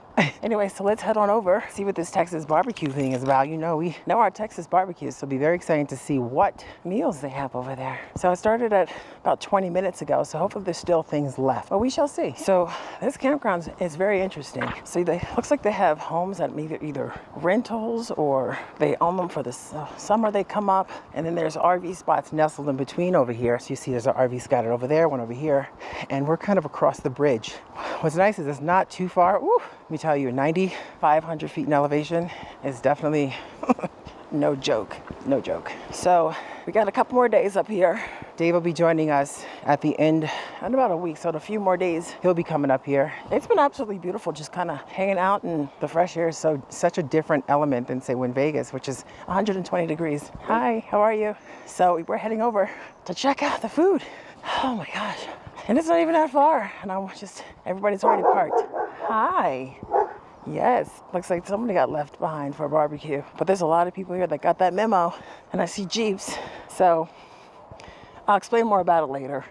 But it seems like there's a gathering for everyone here at this campground that can join that RSVP. So let's go in. Oh, see, there it is. You can smell it. You can already smell it. It's by Tyler's Barbecue. Awesome. Weather permitting. Love it. Can't forget the potato salad. So they're serving up. Oh, there it is. There it is. Look at that. And it's got that yellow. So that's going to have that mustard vibe to it. We're really looking forward to that. Oh, double helping. They have beans. It looks like there's turkey and sausage over there. The pickles, and of course there's the brisket. I see that over there, and it's Texas style. So you guys know we know our Texas barbecue. So really excited to see what that's all about. So I made it. I'm really excited that I made it in here to try some of this brisket. And in 20 minutes, actually, there is a Jeep ride. So we're gonna head up, and the Jeep ride is to go check out the sunset. So I'm gonna really just take a few bites of this, and I think what I'll do is I'll take and box it back so I don't miss the Jeep ride. Oh. That is very good. Look at the brisket. How that brisket actually has a nice little jiggle to it. That is delicious. Oh my gosh. You know I'm gonna have to fix an extra plate for later. One of the coolest things, and I hope you can hear me, is that when you're in sort of these campground situations, say versus like the boondocking, you feel a little bit more at ease because you're meeting your neighbors. Actually, a few people recognize me, and then actually one neighbor she's my neighbor. So it's nice to know that when you're in a campground, it's sort of this sort of family-ish vibe, and it's great. And like I said before in the last episode, it's one of those things that if you're out, you boondock often, you out there do this solo thing without anyone around, which is great. It's always nice to sometimes experience the campground vibe. And for me, I'm doing the campground vibe this trip because of not really comfortable with the parking lots vibes just yet since what happened. So anyway, I'm a really rock on some of this barbecue with great flavor, and I'll see y'all. Oh, thank you. And I'll see you on the Jeep tour. So I literally took like 12 more bites and then reloaded. This is the one time I'm splurging, y'all. I mean, look at that. All that brisket, that sausage, put a little bit of barbecue sauce on that one. The white bread, y'all know when you see the white bread, that's Texas style. So shout out to Tyler's Barbecue from Amarillo, Texas for bringing this amazing barbecue brisket. It was jiggly. The best brisket is when it just jiggles. Jiggle, jiggle. And it was absolutely delicious. So I'm gonna save the rest of this, put that in the fridge, and then we're actually gonna take this Jeep tour right now. So I'm gonna miss it. I got about 2 minutes to get back there to ride with somebody. Hopefully somebody will let me ride with them, and then we'll head up to see a sunset. So let's do it. type of trips a couple times a week, but you've noticed everyone here, it's like a Jeep family, and they're all letting out just enough tire air in those tires, but it's like a whole slew of Jeeps, and we're all going. Everybody's letting air out of their tires for a reason. She walks the stars in open sky. The Lord heart beats with every climb. Hiking free, losing track of time.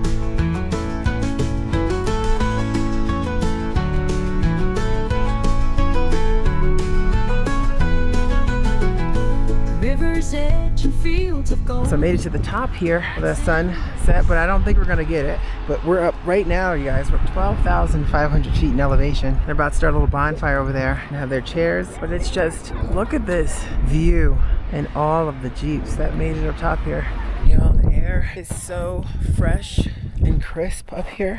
You do lose your breath quite a bit because now we're up 12,500 feet in elevation. But just look at these views. Absolutely incredible. You can definitely see the rain clouds kind of over there. You see the dusk sun just kind of cascading off in that direction. And there's even snow up here. Snow is over there as well too. So we do have some rain that's fallen on our heads, but it's a really amazing group of folks here. And I think I just heard thunder.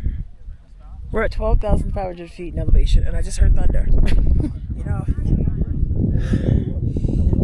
I wish I could do this with Dave. Like, I do miss him to be here to experience this. And getting there with the Jeep was just, you need that type of vehicle to get up there. I tried to film a little bit of it, but it was just like a bouncing Bronco happening. And of course, super windy right now. Wow, this is surreal. So it's time to warm up by the fire now. Woo.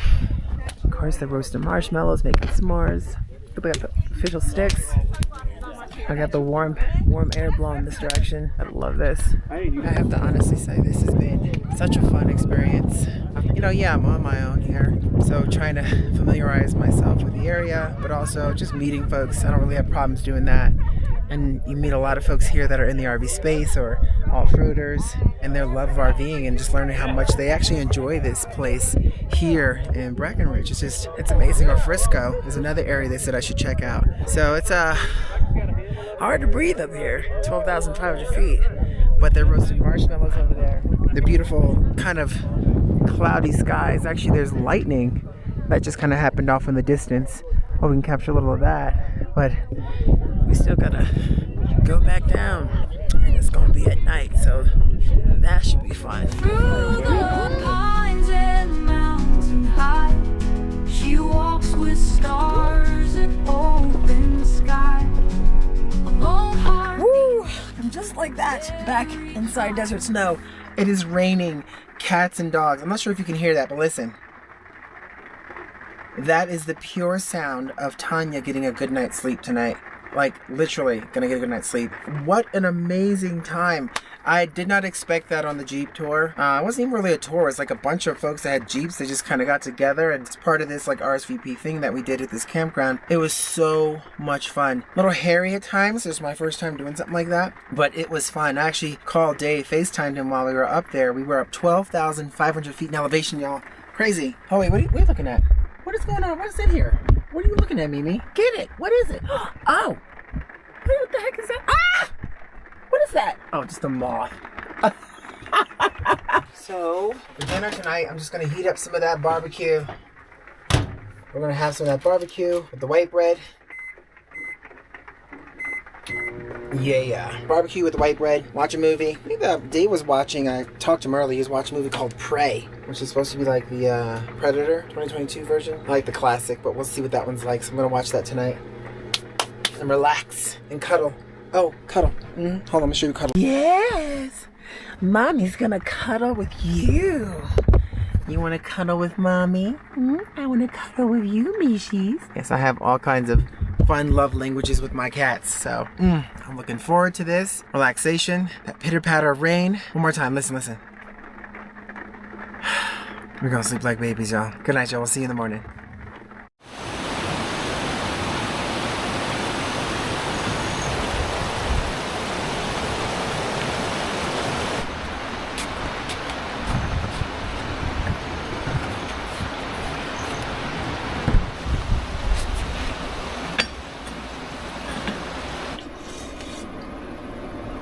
Good morning. So I took yesterday basically off to catch up on work. You know, when you're by yourself, you're doing all the driving, you get to your spot, you have to still keep up with your work when Dave is not here doing the driving, and I can do 5 hours of work while we're driving. So I took yesterday just to kind of catch up on that. I'm doing more today, and it looks like the weather today is going to be a bit on the rainy side. You can kind of see the clouds coming in, and they're just off and on. So to go for a hike down the trail and get caught out in that rain doesn't sound too pleasing to me. So I'm going to catch up on some more work here this morning, kind of get things done. I set up Starlink, so now I can actually load things, load videos.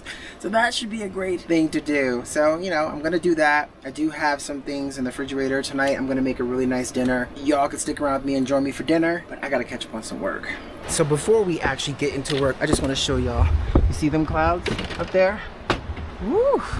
Okay, those are some serious rain clouds coming in. I did say that we're gonna get some showers coming in. Oh, and actually, you see right over there, let me see if I can zoom this in for you. All right, see right up there, that's probably as much as I'm gonna zoom. But right up there, there's a guy, he's walking there. There's some people walking up in that corner, but there's a hiking trail up there. So I definitely want to go off and explore that hiking trail with you guys. And I always say this, one of the best ways to explore and really get to know an area too is just going off on a hike or a bike ride. And I absolutely love doing that. So, oh, and I want to show you this too really quick. Before we go in, well, see there? I'm right by this running river, which you saw. But there's people up there. You can actually walk up along the riverbank, which is kind of cool over there as well too. So you got somebody over there fishing. You have another lady, 2 people over there fishing. She's fishing, they're fishing. Maybe it's kind of a catch and cook. And you can talk to somebody and maybe I can catch and cook some fish. So that would be fun. But I'm gonna try and get some work done. Take the bikes off so we can go for a little hiking trail and really kind of explore this area. And then we'll have a nice dinner tonight. Wow, it is really getting super cloudy out there right now. The wind's picking up. Ooh, okay. Hold on, we got a call. Hello. Hey, babe, how you doing? Good, how are you? I was just telling everyone the storm looks like it's about to come in. I was just talking about there's going to be some scattered showers, but now it's starting to rain a little bit and the clouds are really coming in now. Oh, man. Say hello. Say hello to everyone. Hello. Hey, everybody. What's up? I have some great news. Oh, okay. Great news. I like great news. Yeah, success here. Wrapping things up. I'm going to be hitting the road soon. Oh, cool. I'm going to be heading out to meet you. So I'm excited. I miss you so much. Awesome. So we got those deals in the works now in Vegas. That's cool. Yeah, we did. It's a lot of progress. So it's definitely worth it. Yay.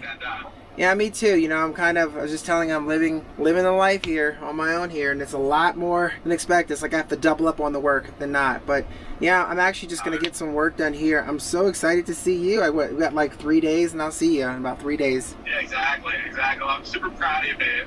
Thank you. Thank you. And I have a surprise for you, so hold on. I got a surprise coming. A surprise? A surprise. Yeah. Okay, no hints, because I won't ask for hint. I like surprise. Okay, sounds good. For you. Sounds good. Hey, well, I'm gonna get back to work. Looking forward to seeing you, but thank you for calling. Love you. Love you, baby. Good luck with the rain. Thank you. Yeah, and you too. Good luck with your travels. Hey, say bye to everyone. Bye, everyone. Everyone say bye to Dave. See you soon. Bye. That was so cool. A surprise. Now I'm not gonna be able to sleep and wonder what the heck that surprise is. Well, I guess that's what surprises are for. A surprise is a surprise. So looking forward to seeing that surprise. Well, that was nice to talk to Dave, and it is really here. Now it's actually thunderstorms going on right now. So yeah, this is gonna be a chill day. I might have to try and get creative in the kitchen here. That's what it's kind of feeling like right now, but perfect day to get some work done. Oh my gosh, thunderstorm, thunderstorm. Hear them roar.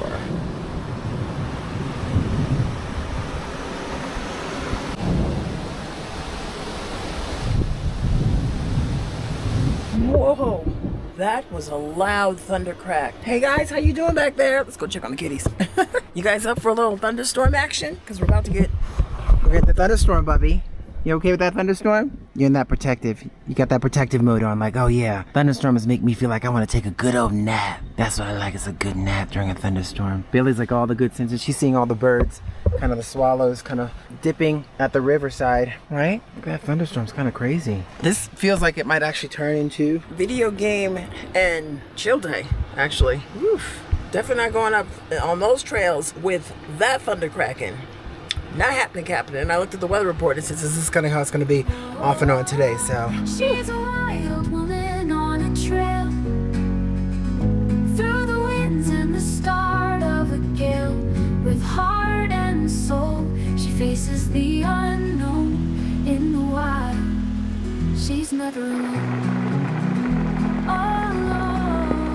Kind of liking this rainy day. You know, the temperatures outside are, wow, 65 degrees, and it's early afternoon. So that's nice. I'll take that over 120 any day. But it's allowing me to slow down a bit, you know, really kind of collect my thoughts, think about what I want to do for the day, you know, reflecting on what I've already done so far in this trip. And it's going to allow me to clean up the RV a bit, get things kind of extra homey feeling in here before we have a nice little lunch.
So it looks like it stopped raining, finally.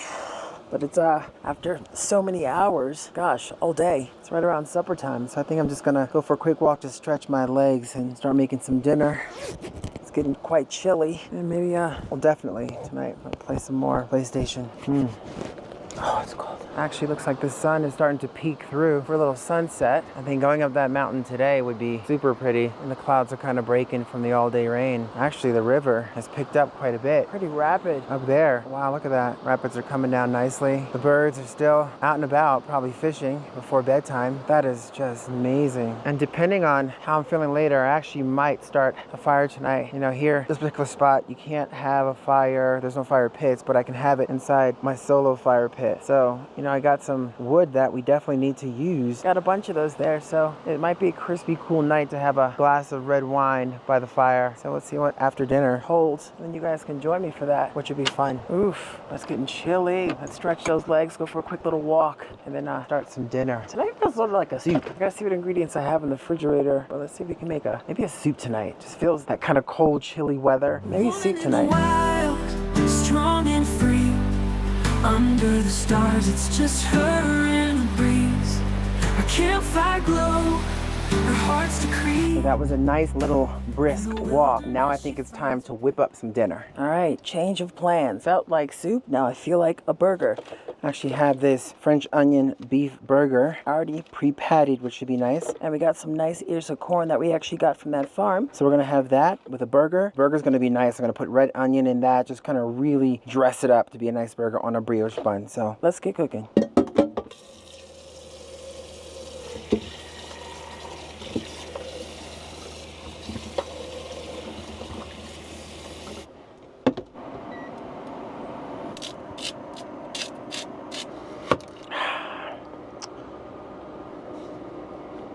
Just about boiling before we prep our burger. Our nice gourmet meal. Hey, Bray, how's your gourmet meal? You like your little gourmet meal? Yeah, you got your pate, salmon pate.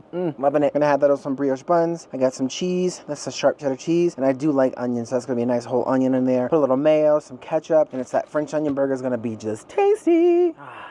Got my trusty skillet. Love this thing. Put that on. I don't even have to put oil on that thing. It's just, I don't know. It rocks. This pan rocks. Oh yeah, and since it's pouring, it's still coming back. The rain is starting up again. But we have the door open here. So I got that nice max fan on so that ventilation can pump through. So you know all that smoky stuff doesn't set off the CO2s.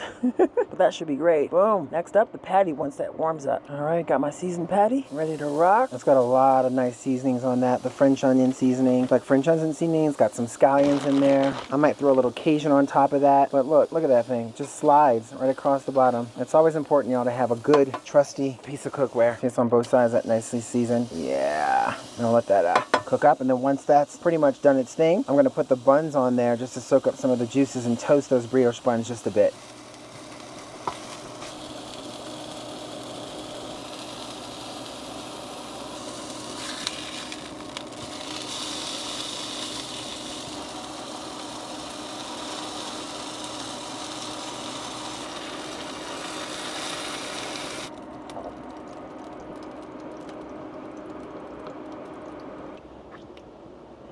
Voila, look at that, you guys. Probably could have melted the cheese a little bit more, but I love that onion in there, that nice patty, that toasted brioche bun, all the good condiment flavors in there, and I added that Creole for a little spice.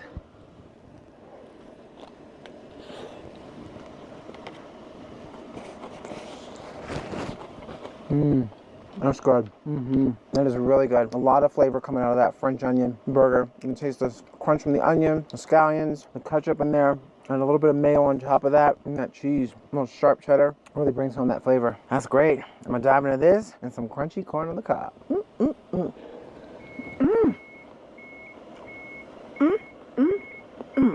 Can you guys do any tricks to prove I'm not dreaming? They don't work.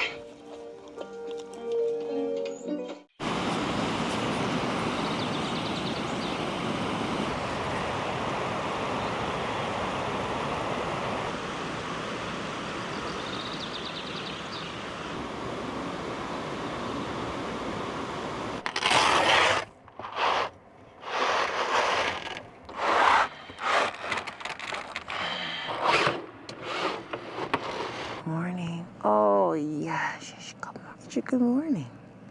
You sleep well? You're right up next to mommy. She's like, oh, it's too early for me. Let me sleep. Right, Mishies? Oh, I know who it's not too early for, Bobby. You're an early birdie. What do you want? Want to come over? Oh, come on over. Come on, Bobby. Yes.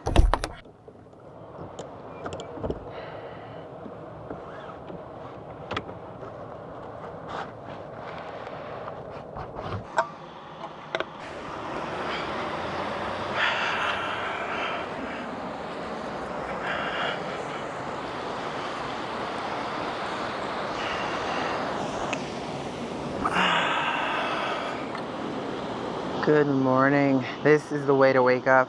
The sounds of the river just crashing on the rock. Sitting here, breathing in that fresh mountain air, having coffee, and enjoying the views. Still a bit overcast today, but we may have a break. I do feel the sun shining on the left side of my face, and I'm hoping maybe we can get up and kind of adventure and explore that little hiking trail that's up there.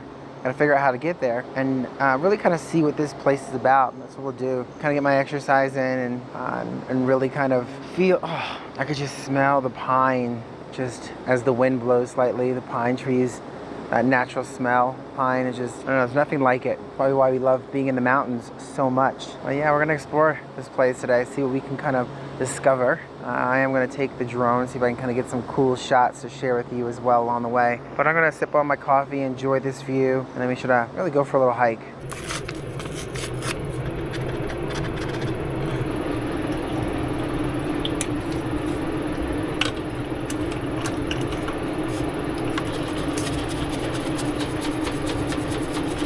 So I found the trailhead.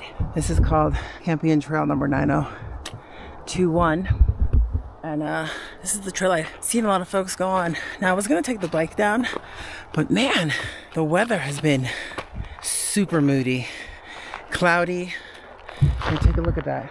Over there, looks like we might be getting some rain clouds in. But then over here, looks like we're not gonna get rain clouds in. So Mother Nature can't make up her mind. So I decided not to take the bikes down because I'd have to take them both down to make sure the rain tarp or the weather tarp protects both of them. But a good hike.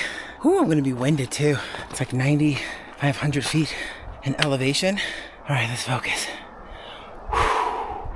Let's catch my breath a second here. Here's the trail from this lower sort of path here. I mean, look at those views.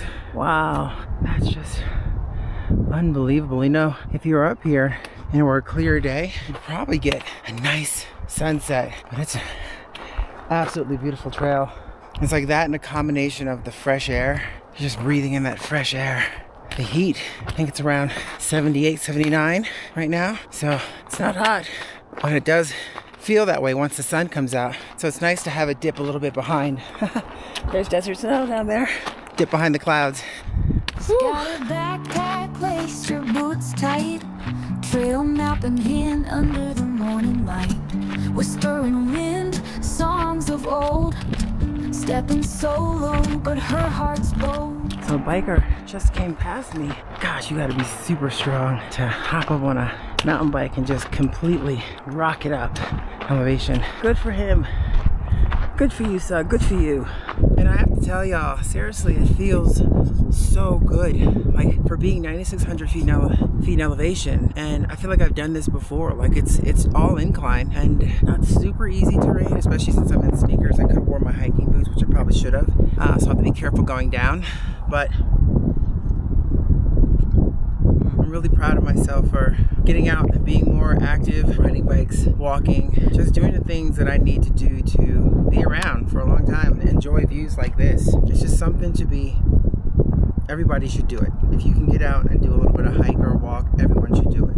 Love it if we could all do something like this together. Just backpack and then camp off. Maybe my ladies watching, we can do a girls trip. Woo, woo, woo. But it is beautiful. Let me show you why I'm having a sip of my AG1 drink.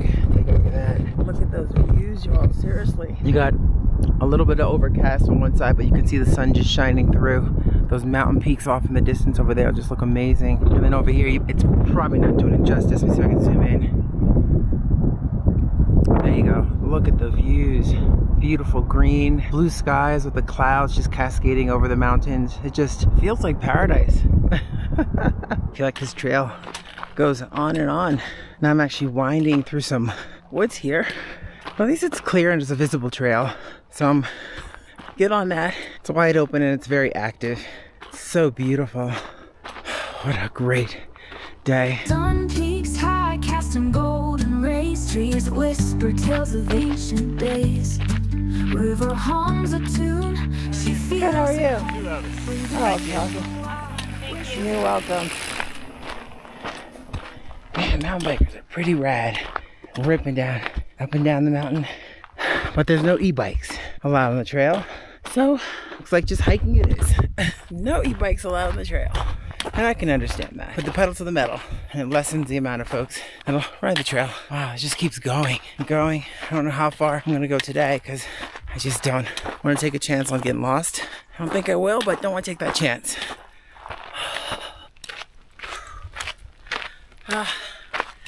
We'll go a little further to see where this trail leads, because going back should be a little easier. It's all downhill. This has been all slow, some high, some steep, but incline. So we'll see how much further I can go before I have to turn around. But it's like every time I think I'm going to stop and turn around, I get a nice waft of those pines and that air. I just want to keep going. Where she's free to roam. Oh, she's a wanderer on her own way.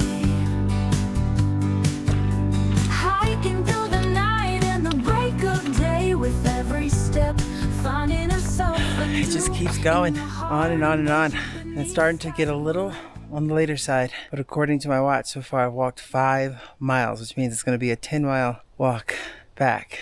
And I feel like I can keep going, but I don't want to be out here when it's dark. So we're going to head on back. Probably make something light. Salad. Have that salmon. You know, I was just thinking, by yourself, you get to do a lot of that. I'm pretty proud of myself. This will be a total of a 10-mile hike. And it's elevation going up. 9,600 feet in elevation. Going up a mountain. And I feel like I could have done more if it weren't getting late. You know, I've been through a lot. And I feel like I'm just pretty damn proud of myself for doing this. Whew, sorry y'all. I can get a little emotional. You know, there's times I would say to myself, nah, I'm not gonna be able to do this anymore. My knee hurts, ankle hurts. But I feel like the steps that I've been doing, you know, at my own pace has been amazing for me mentally and physically. And man, I know I have you guys right there with me, and I love reading the comments, which motivates me. So thank y'all so much for always being in my corner, and I really, really appreciate each and every one of you. And oh, here, look at this view. Let's enjoy something together. I don't know if I'm gonna stand. Woo, right here, it's kind of pretty, but a little too woodsy for my flavor. But look at that. So I'll be a total of 10 miles, y'all. Thank you. Next up, 20 miles. I don't know about that yet. She laced her boots by the crackling fire, morning dew on the forest side, with a backpack full of dreams untold. a compass heart, and a spirit board. Ooh, what a day. That hike was amazing. My body's definitely gonna be feeling that tomorrow for sure. Perfect timing too, because it looks like it's wind's picking up, clouds are coming in, so couldn't have picked a better time. And this for supper, you guys. You know what, I actually forgot I had made 2 patties earlier on, way back. Feels like a century ago, but it's not. And it actually froze. I had it in the outside cooler and the temperature was a little lower than it should have been on the bottom. It actually froze, but I took a couple of bites before I came out. And it's really dynamite. And I'm drinking in here with coconut water. What an amazing day. So I'm looking forward to just relaxing tonight. I do have to do one thing, which is change that gray. So I have to change the gray tank, or dump the gray tank, not change it, dump the gray. It's been a while, so I gotta do that. Of course, I gotta dump the cassette toilet, because that's usually Dave's job, but this is pretty dynamite. You know, I haven't had a chance to go over there. I may do that tomorrow. I may go for a walk and do that tomorrow. Ooh, the wind's really picking up. And when the wind picks up, the temperature really drops. But it really is an amazing spot. It's like a campground nestled between log cabins. Very unique. Oh, look at that blackened deliciousness of salmon. Love salmon. Sounds like they found you. Ooh, so that about does it for me, y'all. Took care of the gray. Had a nice dinner, playing some Call of Duty. I'm gonna probably play another hour's worth of Call of Duty. And that's it. Tomorrow I'm gonna completely take off. No equipment, nothing. Just gonna take off and enjoy what's around here. Try and make my way over to that stream. Definitely wanna do another hike. That was fun. I spoke to a local who told me that if I went another 2 miles, I would have hit like the mountain biking trails. It's kind of come to like I forget what she called it, but that was pretty amazing to be able to accomplish that. So hey, and then after that, Dave will be joining me, so. We have so many new folks that have joined us right here on Let's Turn It Up World, and we just want to say, wow, thank you so much for being a part of this journey with us. And recently, I've been getting asked this question a lot. What was it like RV camping alone for the first time? This is what happened. First time on a road trip by myself. We have a really big trip coming up soon. We've had some heat issues.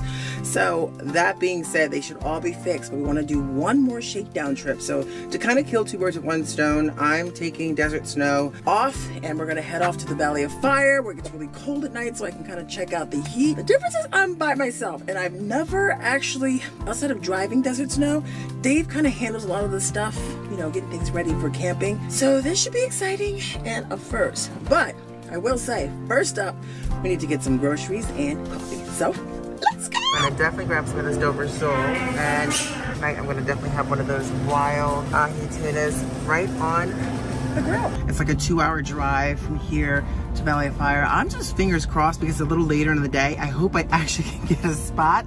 So I'm gonna try and rush this. At least I have coffee to give me a load of energy. Got my coffee in the hand. Buckle up, buckle up. We got a 2-hour drive and we gotta get going because it's gonna get dark and that makes you nervous. So now I'm officially on the road. I punched in the directions. It says I should get there about 5 o'clock.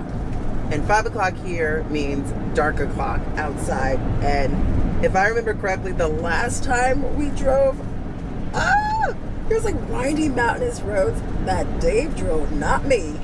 So I'm doing that today, my God. I remember and love this part of the drive going into the Valley of Fire from this direction.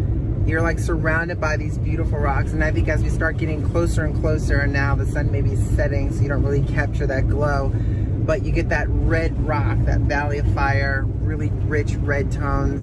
All right, Grogu, are you excited? Look at that red rock. We have officially arrived. We have the year Nevada State Park pass, so we are good to go. All right. Oh, it's so beautiful, the red rock. The moment of truth. Is there a spot for me? All right, here we go. Rolling into Atlatl Rock Campground. It looks pretty busy in here. It actually looks really busy in here. It is pretty busy. Oh my goodness gracious. Are we gonna find a spot? Maybe someone will share a spot with me this evening. Oh my goodness gracious. I mean, they're really sort of full. I think I see one. That's a handicap spot. I'm not handicapped. That's a handicap. There's no spots right now. Call hubby iPhone. Nothing luck? No luck so far. No, you gotta be kidding me. I'm in Atlatl, and there's not one spot. Okay, and that is the beautiful thing about first come, first serve. That campground is also full. So what do you do? What do you do? What am I gonna do? Where am I gonna park tonight?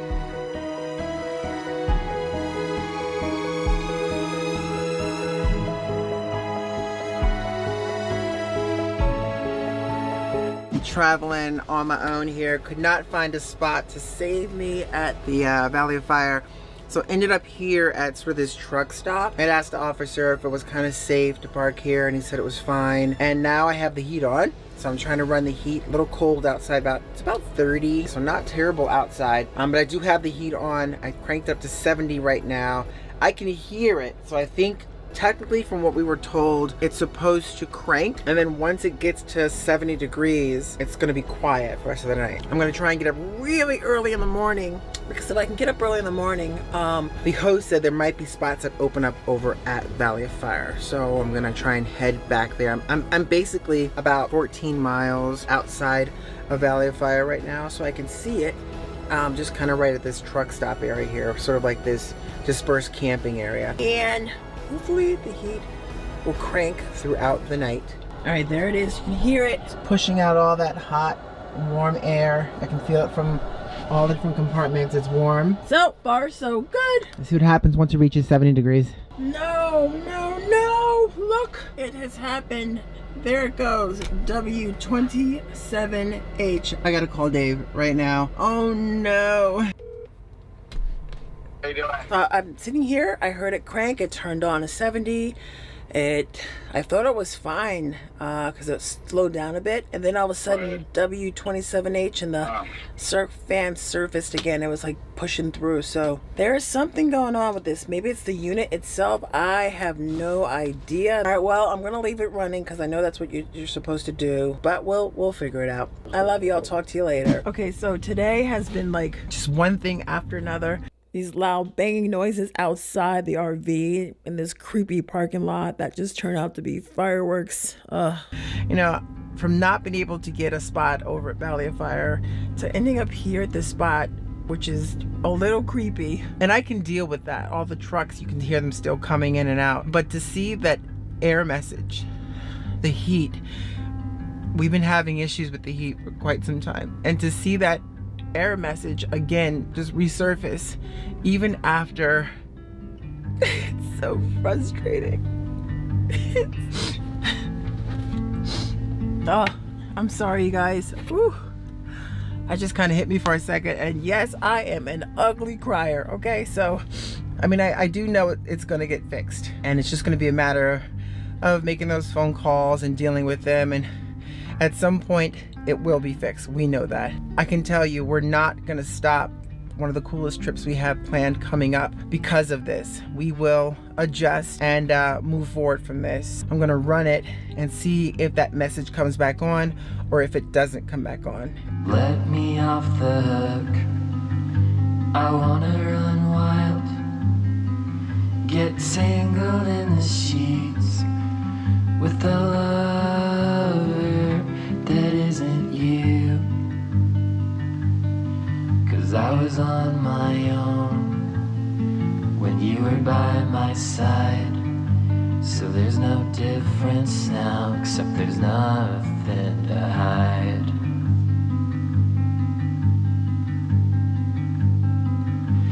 Let me go on without you. All right, let's go try it again. Let's see if we can get a spot. Now we're pretty early, so told if you get there early, you should be able to get a spot. So let's give it a shot. Let's try it again. Hopefully we shall get a spot this morning. I am not afraid of this road anymore. Honestly, the first time I came down, it was like a roller coaster, whippity-doo. And now I'm like, oh, okay, this is like perfectly fine. Good morning. I am, and I have our pass.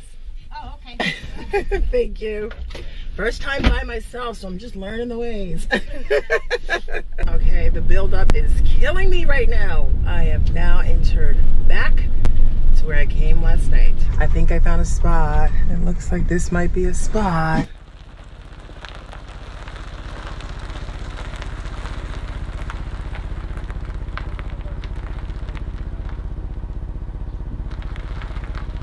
Perfect. Oh my God. I did that like I've done that a million times before.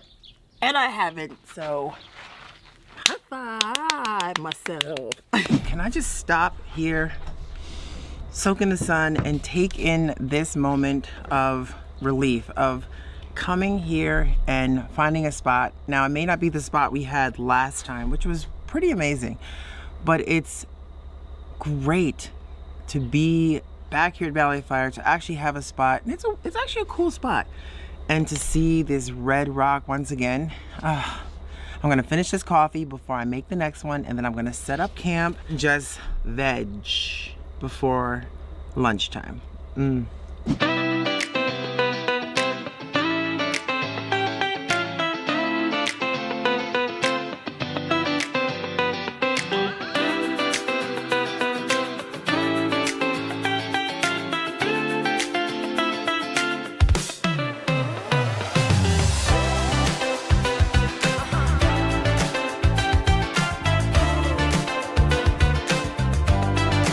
The day is a new day, and it's a great day because one, I got a spot in one of my favorite places here, the Valley of Fire, and it's gonna be awesome. And I got something special for dinner tonight, but I have to definitely clean up in here a little bit, and I think I'm gonna go for a walk to stay accountable to myself to lose some of the love weight. So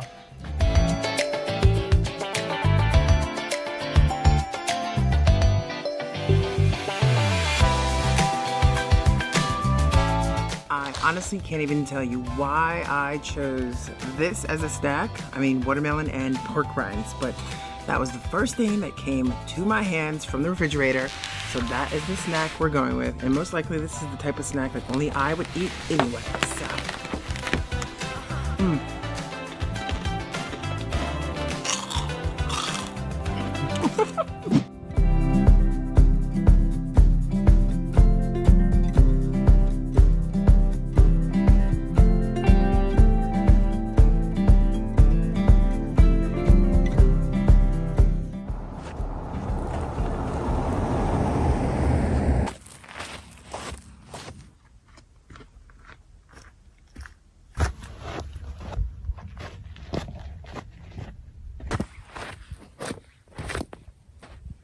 there are so many cool little nooks and trails here at Valley of Fire.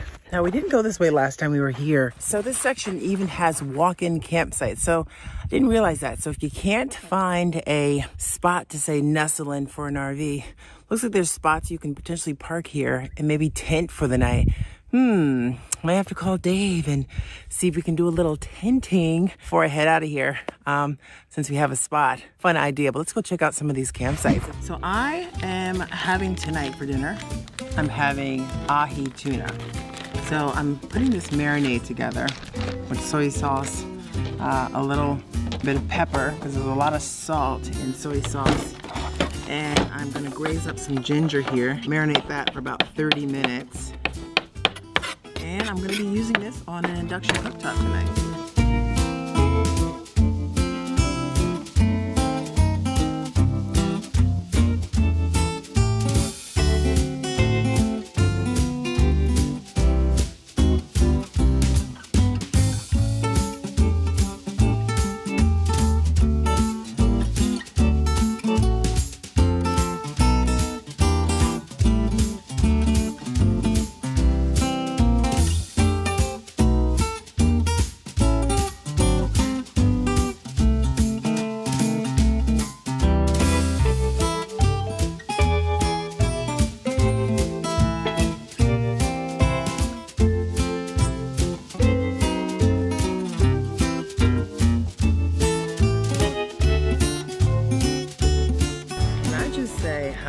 Perfect that this came out. The tuna looks tender. Oh, I'm gonna give this a shot. You can really taste the soy sauce and the ginger just coming out so nicely. The only thing missing is Dave. Let's see if we can FaceTime him and say hello this evening. Oh shit. I already thought I accepted. I was like looking like, where are you? That's so funny. How you doing? Like walking around pacing. Say hello. I got him on the phone. Hello, everybody. Hey, hello. I was telling him the only thing missing is you. All right. Hey, everybody. Dinner came out great, by the way. Oh, Check it awesome. out. The tuna. Look at that. You're eating some gourmet stuff. Yeah.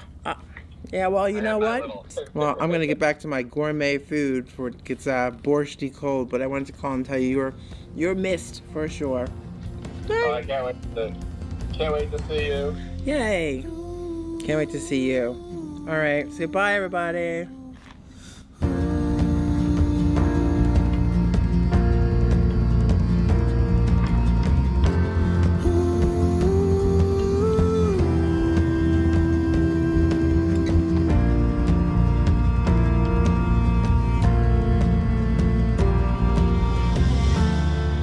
Here comes the wave, lean into its power. The error message popped on again last night, and this time though I didn't freak. I was like, this is going to be fine. It's gonna be taken care of. And I left the heat on and it still stayed toasty warm in there, even with the error message. So that's great. I've gotten through that part. Everything tends to happen for a reason, and this is quite an experience for me. I love it. I thought it was a lot of fun.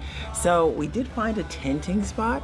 So I told Dave, instead of leaving, why don't we kind of bring the tent and crank it out and see how our tent can handle the desert at night. Probably a little more creepy because there's more animals and more little critters in the desert, but it should be fun. It's a severe weather alert, actually, a winter storm warning. What? For the, I guess it's, wow, because I know before it said maybe like some flurries. Now it's saying winter storm warning remains in effect now from 4 a.m., 4 p.m. So basically all day kind of kicking off overnight. Oh no! It's like heavy snow expected above 6,000 feet. And I'm 7,000 feet up now. Hi. All right, tomorrow, man. We'll see you tomorrow. All right. Take care of all that stuff quickly. I will. Love you. And there it is.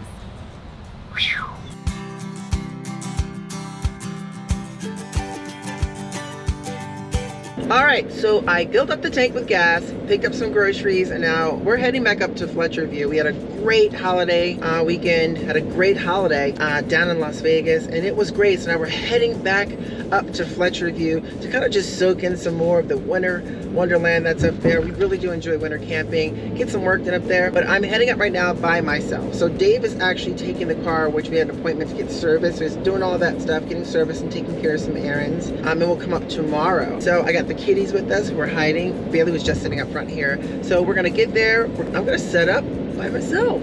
Wow, I'm gonna set it up. I'm gonna make them proud. I'm gonna back into that spot perfectly. I'm gonna make them proud. So the last time I drove this desert snow on my own was when we were testing the heat out. I think I went to the Valley of Fire. I was kind of testing out the heat before we had a big trip coming up, and I ran into a few little hiccups in the beginning, but ended up being a great test, minus the heat actually working. Now we know the heat works, that's flawless. So this time it's kind of weird. It's still very weird not having like Dave by my side. And it's just weird, especially driving this by myself. And it's fine. I mean, I'm comfortable driving desert snow at this point, but oof, sometimes it's nice having your man next to you in case, something goes wrong. Which we hope is not going to happen today. All right, so we're not too much farther, about 2,000 more feet to climb. We're at 5,000 feet in elevation, and I'm already noticing like it's windier than last time we were up here, and you can definitely see a lot more snow on the mountain, which is going to be nice. So should be wonderful. Oh, he's going to really love this. I think it's going to be a fun experience to kind of be up there, and I'm just going to be more snow. Oh, that is cloudy central. All right, we better be careful. Oh, those clouds, look how low those clouds are. I just passed 6,000 feet in elevation. All right, 6,000 feet up in elevation. The clouds are really low right now. I can see they're low. Ooh, all are we in for something? Because it looks, and I have a weird keen sense it smells like a snowstorm. I don't know, all right. We are arriving here at Fletcher Campground, and it looks a lot different today than it did the last time we were here. It actually looks like the clouds are really low, and we may be in for a snowstorm. It looks like there was snow already. Wow, boy, oh boy. Fun times coming up. All right, I think the host is off duty, so I am gonna have to do this. First come, first serve, 4. Yay, we'll take 4. Woo-hoo-hoo. Let's park this puppy. I am just, what? This is like, this is, what? This is awesome. I did it. One take. I'm in. I did it. High five. High five. High five. High five. Wow, like that's like one of the benefits of having a smaller rig like this, because what? I did it. But let me show you this park job. Hold on, let's go outside. All right, see, look at that.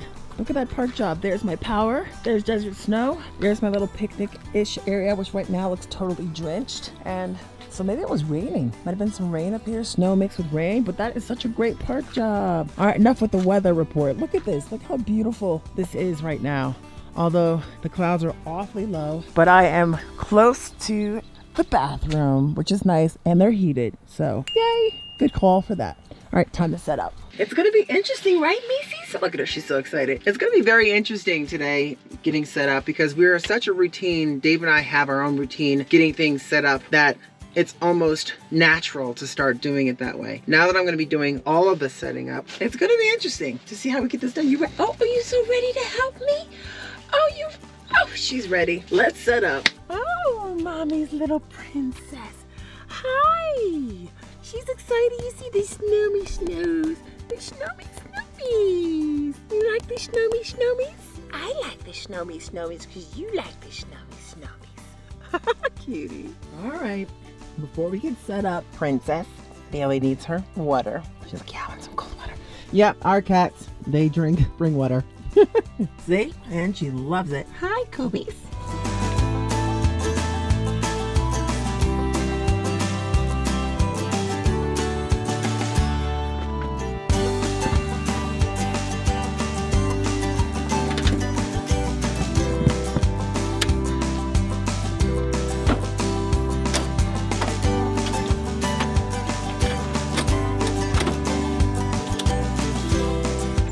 So I'm gonna put up some lights just to have a little bit more light at night here. But before I put out anything else, like the rugs or my tablecloths, I better check the weather first, because if it's gonna like rain, that's the last thing I want to get soaking wet are my rugs as well as my tablecloth. So it is freezing though. It's probably dropped another 2 degrees right now, so it's like 35. It's cold. All right, I better get the inside going.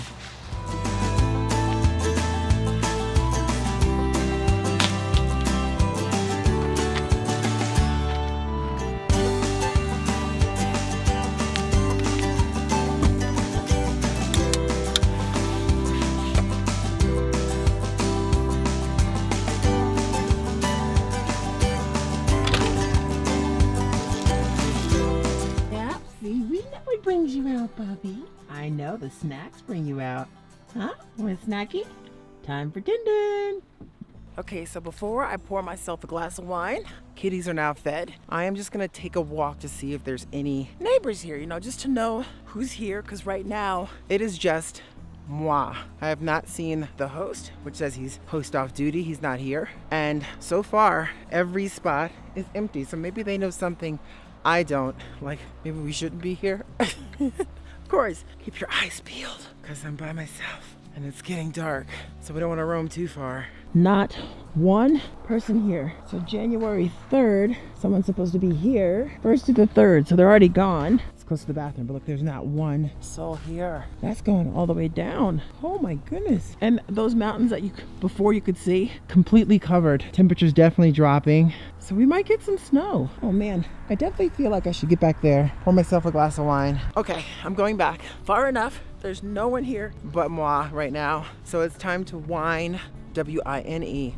down. Maybe that host will come here, because if he doesn't, who's gonna be digging us out? I don't have a big enough shovel. Let's not worry about that. First wine.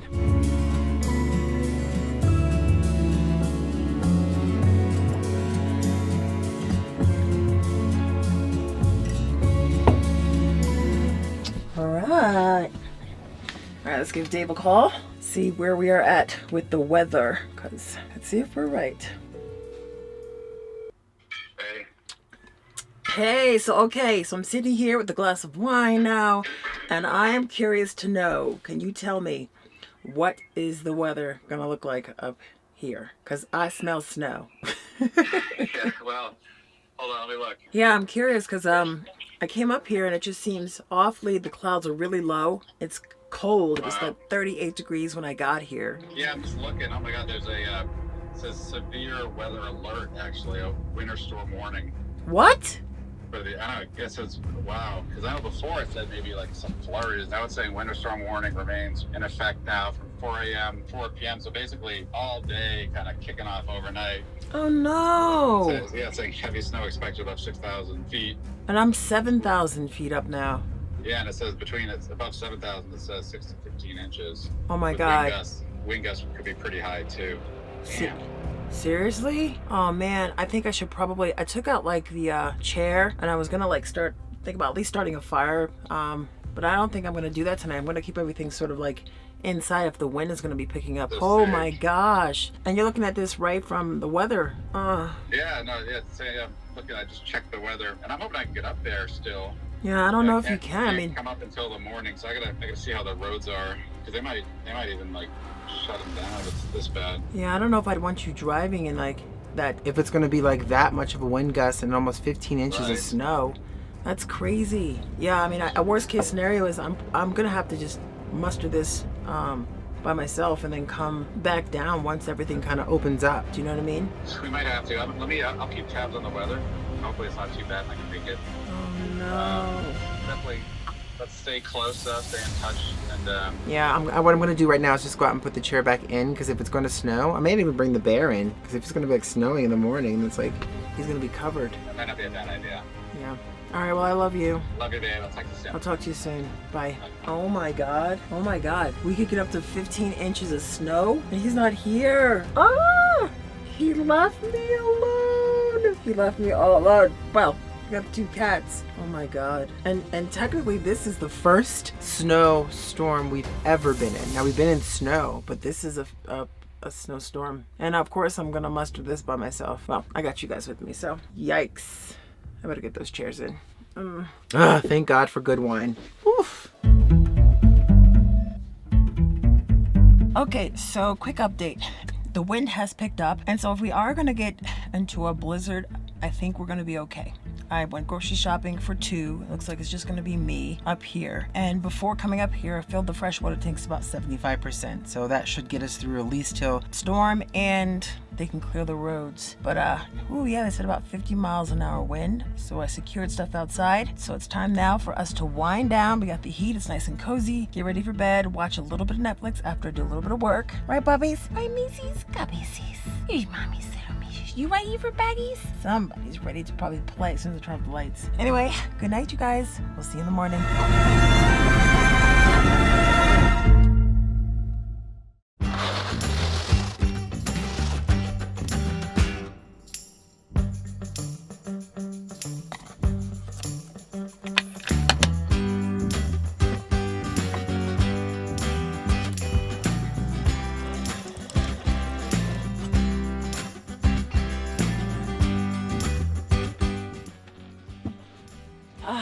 Good morning. Good morning. Hold on one second. You know, there's nothing like that first sip of coffee to really make you think you can get through the day. So woke up this morning, you guys, quick update, and it is snowing and it's accumulating. So it looks like the weatherman is right this time. And Dave's gonna sit tight because it looks like we're still on that winter storm warning and it's gonna be between 6 and 15 inches of snow. So I'm gonna brave this alone up here with the kitties and you, and we're gonna get through this. So I feel a little bit better prepared because we have food, and I had food enough for 2 when I went shopping before coming up here. So I think it's time to get dressed and assess. Get dressed and assess. Get dressed and assess how much snow and what's going on. Anyway, good morning.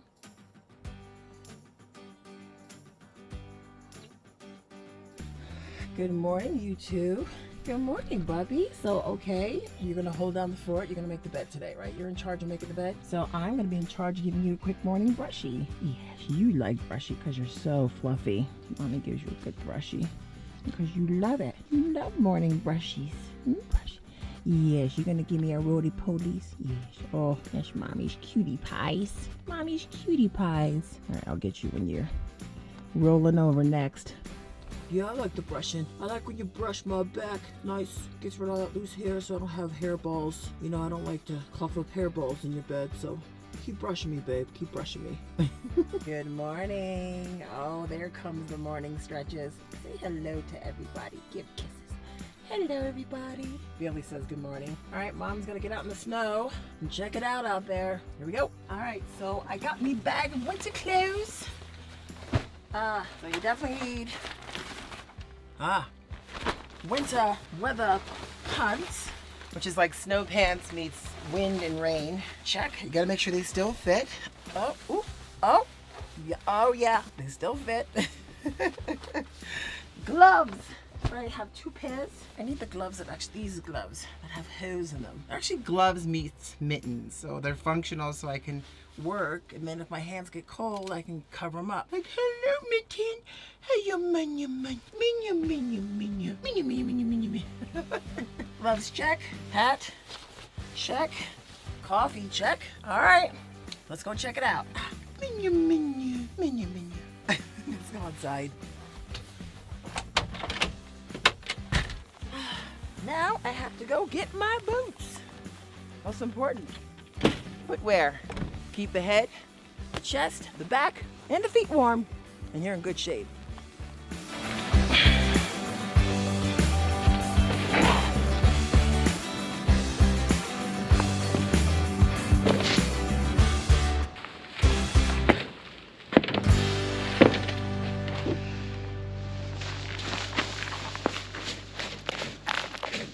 Yeah, full force out in it. Now this place is definitely known, I'm not sure if you've seen our last video, to have a lot of mountain lions, more than usual. The good thing about freshly packed snow is I can actually see prints before they get kind of either melted, and I know exactly what they look like. So definitely gonna keep my eyes open for that. But this is just, whew, you can definitely feel the altitude because you're also up about 7,000 feet. But we are in a winter wonderland. You and me alone here. It's kind of crazy. And I think I hear the plows on the street, so they do a fairly good job here, I guess, keeping the streets clean, especially since you're kind of on this kind of incline, decline to keep things safe. You're on a mountain, you know? But it's just beautiful. The weather right now, and it's kind of a wetter snow. I can see it's gonna toughen up later on because it's about 35, 34 degrees. So it's a little bit of a wet snow, although it's accumulating pretty fast and it's supposed to continue on throughout the night. So yeah, this is where we're gonna be for the next few nights. We gotta make do with it.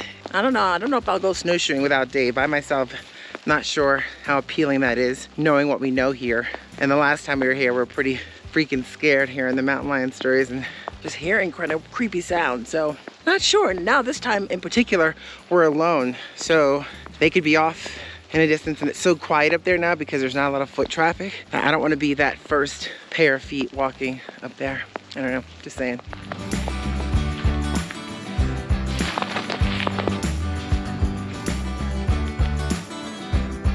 So if you're daring, and I'm feeling a little bit more comfortable because it's early on in the day, I don't know, I may do a little hike up there tomorrow once the snow kind of finishes. But right now it's kind of this wet snow, so I feel like I'm getting drenched and it's getting cold. But there's a lot of cool spots and nooks that you can, if you're willing to, hike up. And once you make it to the top of that, there's this really sort of nice flat highlands that you can overlook the mountains and see some of the mountains up there. It's pretty cool at a better view. All right, so that is about as high as I'm gonna go right now. I'm definitely gonna start heading back towards desert snow. Maybe make some lunch and shovel around the camp a little bit before it accumulates and gets too heavy where I'm not gonna be able to shovel at all. Especially since I don't have Dave. I'm strong, but he's stronger. Just saying. But this is really beautiful. And it's so peaceful right now. You know, I was pretty nervous at first, and now I'm realizing as long as I can sit tight, it doesn't look like there's gonna be any spots that are gonna fill up, which last time talking with the camp host, spots fill up pretty quickly here, but it's pretty empty. I actually just noticed we have a neighbor. He's way down there, or she's way down there, and their cozy little spot. And the host is here because look, just noticed there's someone who came in and plowed. And that's usually the host job. So things are looking somewhat up here, but we really haven't hit I heard the wind's gonna pick up and it's gonna accumulate quite a bit later on. So hopefully that's not the case. But if it is, I'll be back here live reporting to you here on Let's Turn It Up World. It almost looks fake, like perfectly round balls. Almost like fake snow, but it's not. It's just that it's a little more dense, I guess because of the altitude as well. And not as soft and fluffy, but almost like little tiny mini snowballs. Hey! And look at this desert snow in the snow, baby. Wow. How you feeling, big boy? Your first snowstorm. You look fantastic. You look great. You look great, bud. So I didn't go back. I'm kind of enjoying being out in the snow. So I want to show you something. So if you decide to come here to Fletcher View, you can actually just get a fee envelope. And it's kind of, some of the spots are first come, first serve, which is the one that I nabbed, and you're allowed up to 14 days. So as long as you have the funds for it, you can stay here up to 14 days, and that fee is $33 for the small space, kind of like the one that I have. And then what you do is you just take the fee envelope here, put your fee in, your designated spot, clip out your coupon, put in front of your space, and then you drop it into this little bin here, the pay fee here bin. Just in case you're thinking, hey, where is this place at? It looks really beautiful and snowy and lovely. Yeah, Fletcher View Campground. Okay, really quick, so I just connected with the camp host. You know, sometimes they have better radio systems and weather than, I don't know, most people. So I asked her, sorry, I'm coming like back uphill here, so I'm a little winded. Is the snow gonna hit 15 inches? She said, no, we'll probably get about 7 inches here. It'll stop late tonight, but Lee Canyon, which is about 8,500 feet up, they're gonna get a foot of snow. That's a ski area. So that's crazy. That's crazy. But it's awesome.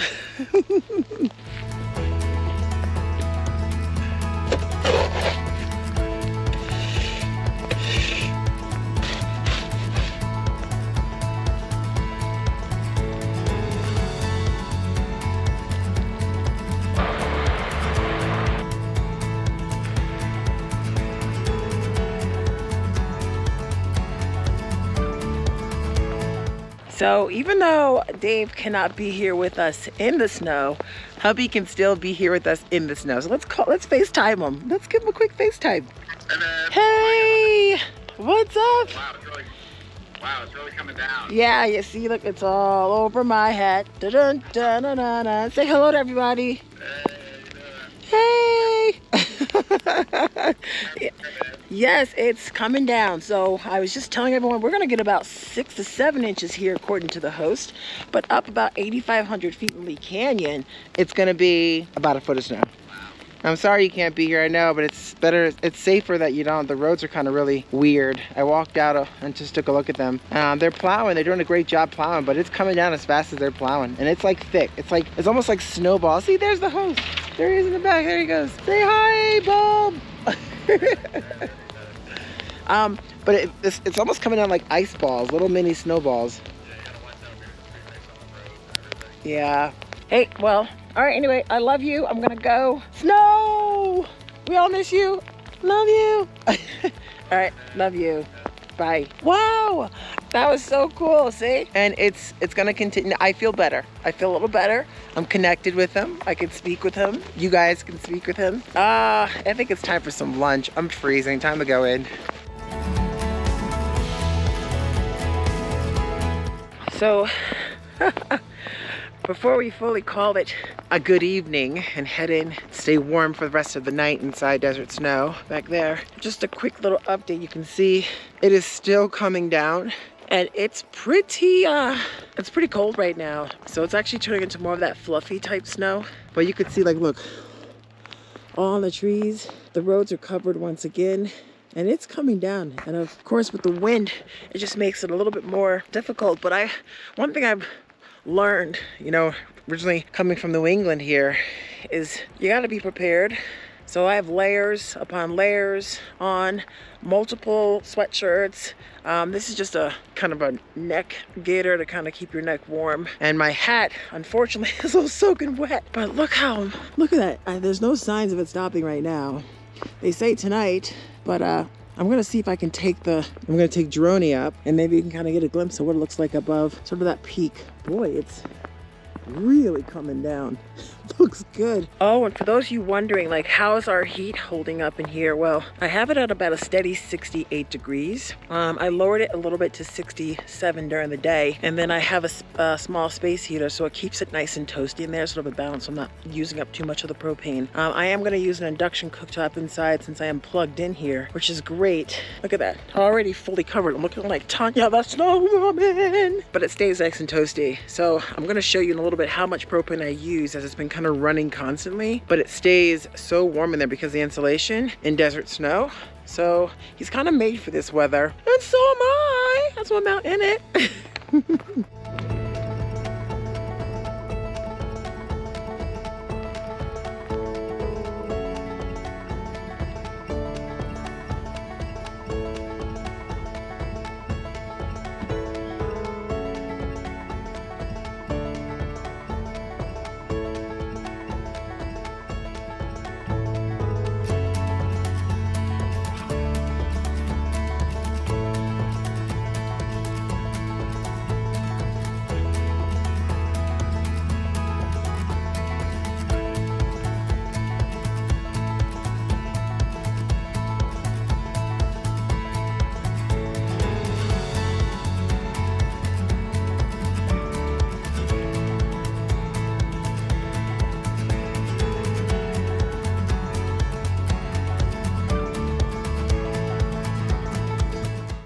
So we've had the heat about 67 most of the night. During the day I might lower it to 65, and there's the temp stick. You know, it's kind of a makeshift thing that I have there, a little tape, just so I can monitor the actual temperatures when this shuts off, because this here is the thermostat. So once the temperature reaches 67 degrees, it cuts off. And so it's pretty insulated in here. One thing that I do is I'll put up this thermal blanket you see here as well, which also helps to decrease the cold air on this compartment, which, since Dave is not with me right now, I don't really need to utilize that front space, except I can use it as extra storage. So, oh, and one other thing. I'll show you two more things. I'm not sure if you can see that, but the last reading was about 426. It's 441 right now, and it says it's about 66.5. So it's pretty accurate in terms of the heat in here.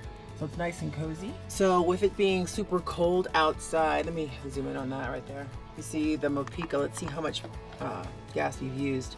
So I still have one full tank, and I've only touched maybe like a quarter of it right there. So I have tons left in there as well. And this has been kind of running throughout the day, the heat. So we're in good shape. Thumbs up. Plus, look, I'm in a t-shirt.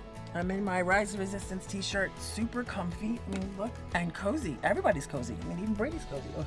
Ooh, but that is that stretching? Is that a position? I don't even want to ask what you're doing over there. Cleaning himself, doing the clean. And of course, there's Nappy Lady. She just loves to sleep all day and play. I just probably wore her out from playing with her little flamingo. I did some flamingo chasing today. Right, Nancy? Oh, flamingo chasing. I get you, flamingo. Just don't turn upside down and you get the wrong impression. Now, before I start dinner, today's my band workout day. A friend of mine, Christine from Irene Iron Travels, is really trying to get me into shape, and I feel it's been great.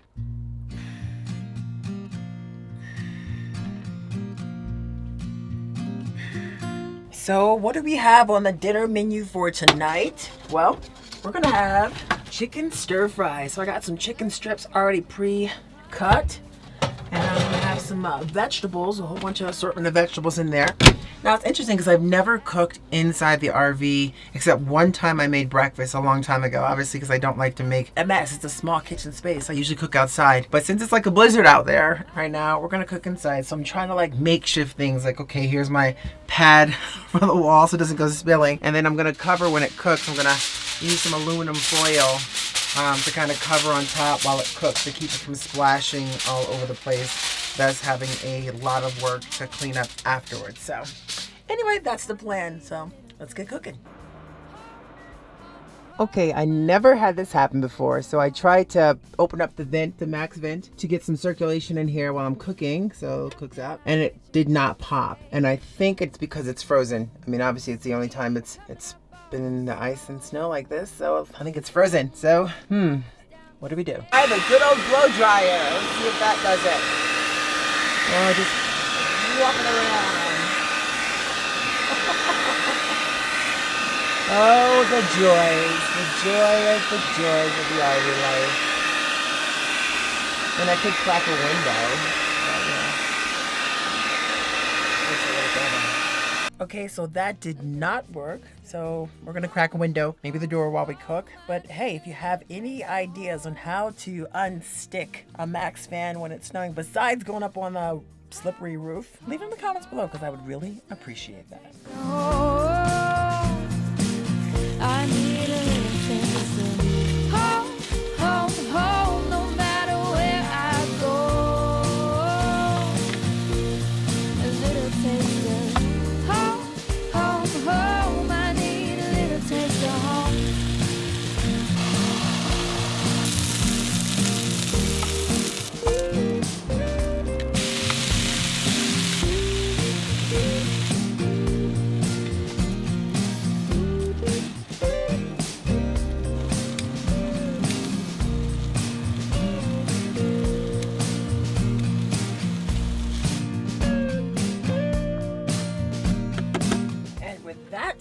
I'm about to have some chicken stir fry, a little side of organic spinach, and I'm gonna pop open this and do a little Netflix and chill. It's been quite a day. It's still snowing outside, which is, it's somewhat kind of serene in a way. You look out the window and you see this beautiful white snow, and it's nice and toasty in here. So I am exhausted, you guys. What a day. I'll see you guys in the morning. Oh, that is so good. Dave would approve.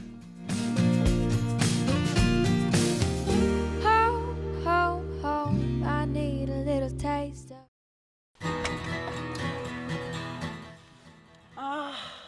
Good morning. Good morning. Okay. So the sun is shining, the skies are blue, the storm is over, but I'm still buried in all that.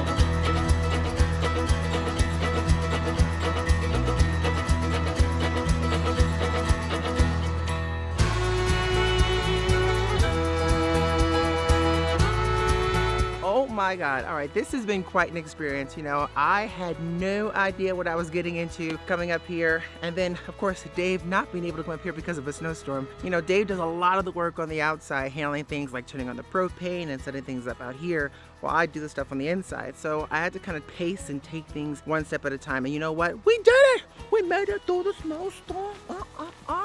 We made it through the snowstorm. Now, one thing I have to make it through is cleaning off this damn RV.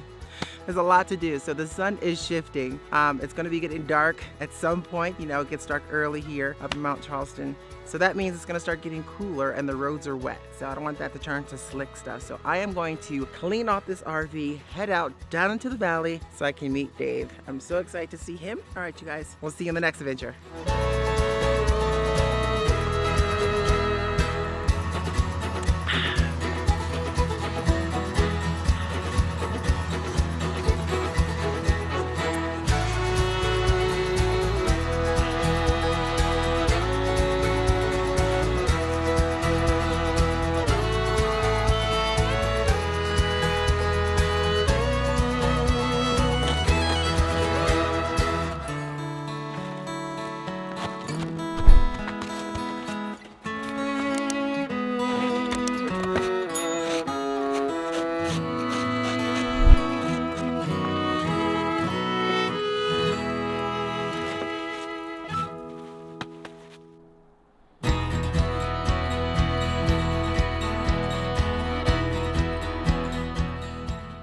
You know, living in a camper van alone or solo van life or solo RV life is sometimes portrayed on social media as this perfect carefree experience. You're either off in some beautiful remote locations without a care in the world for safety concerns, or you're eating or cooking gourmet meals in your perfectly always working tiny home on wheels. During the past 3 years, Dave and I have been living and traveling in our camper van with our two cats, Brady and Bailey. And over that time, I've traveled quite a few times on my own in desert snow when Dave wasn't able to join me. I absolutely love living in our camper van, and that includes my experiences on my solo van life adventures. You know, that feeling, that personal freedom feeling where no one can tell you what to do and what not to do, and also that strong sense of accomplishment. However, solo van life does have its own challenges and risks that you need to be aware of before you hit the road alone. And we want to share with you some of the realities of solo van life and RV life that really aren't portrayed on social media. And we can actually be guilty of this ourselves. So in this video, we're going to be sharing 9 huge lies about living alone in a camper van that nobody talks about. Oh, but before we do, we're getting super close to our 200,000 subscriber milestone here. So if you haven't done so, take a second, hit that subscribe button and that notification bell so you keep getting some of the best adventure content out there. And we thank you. Woo, and for those of you wondering where we are, so Dave and I needed a little R&R. So we're at a luxury RV resort here, but it is definitely on a hot side in Nevada. The AC is blasting in the camper van, so we're keeping the kitties cool, but you wouldn't be able to hear a word I say. So I think without further ado, let's take this inside.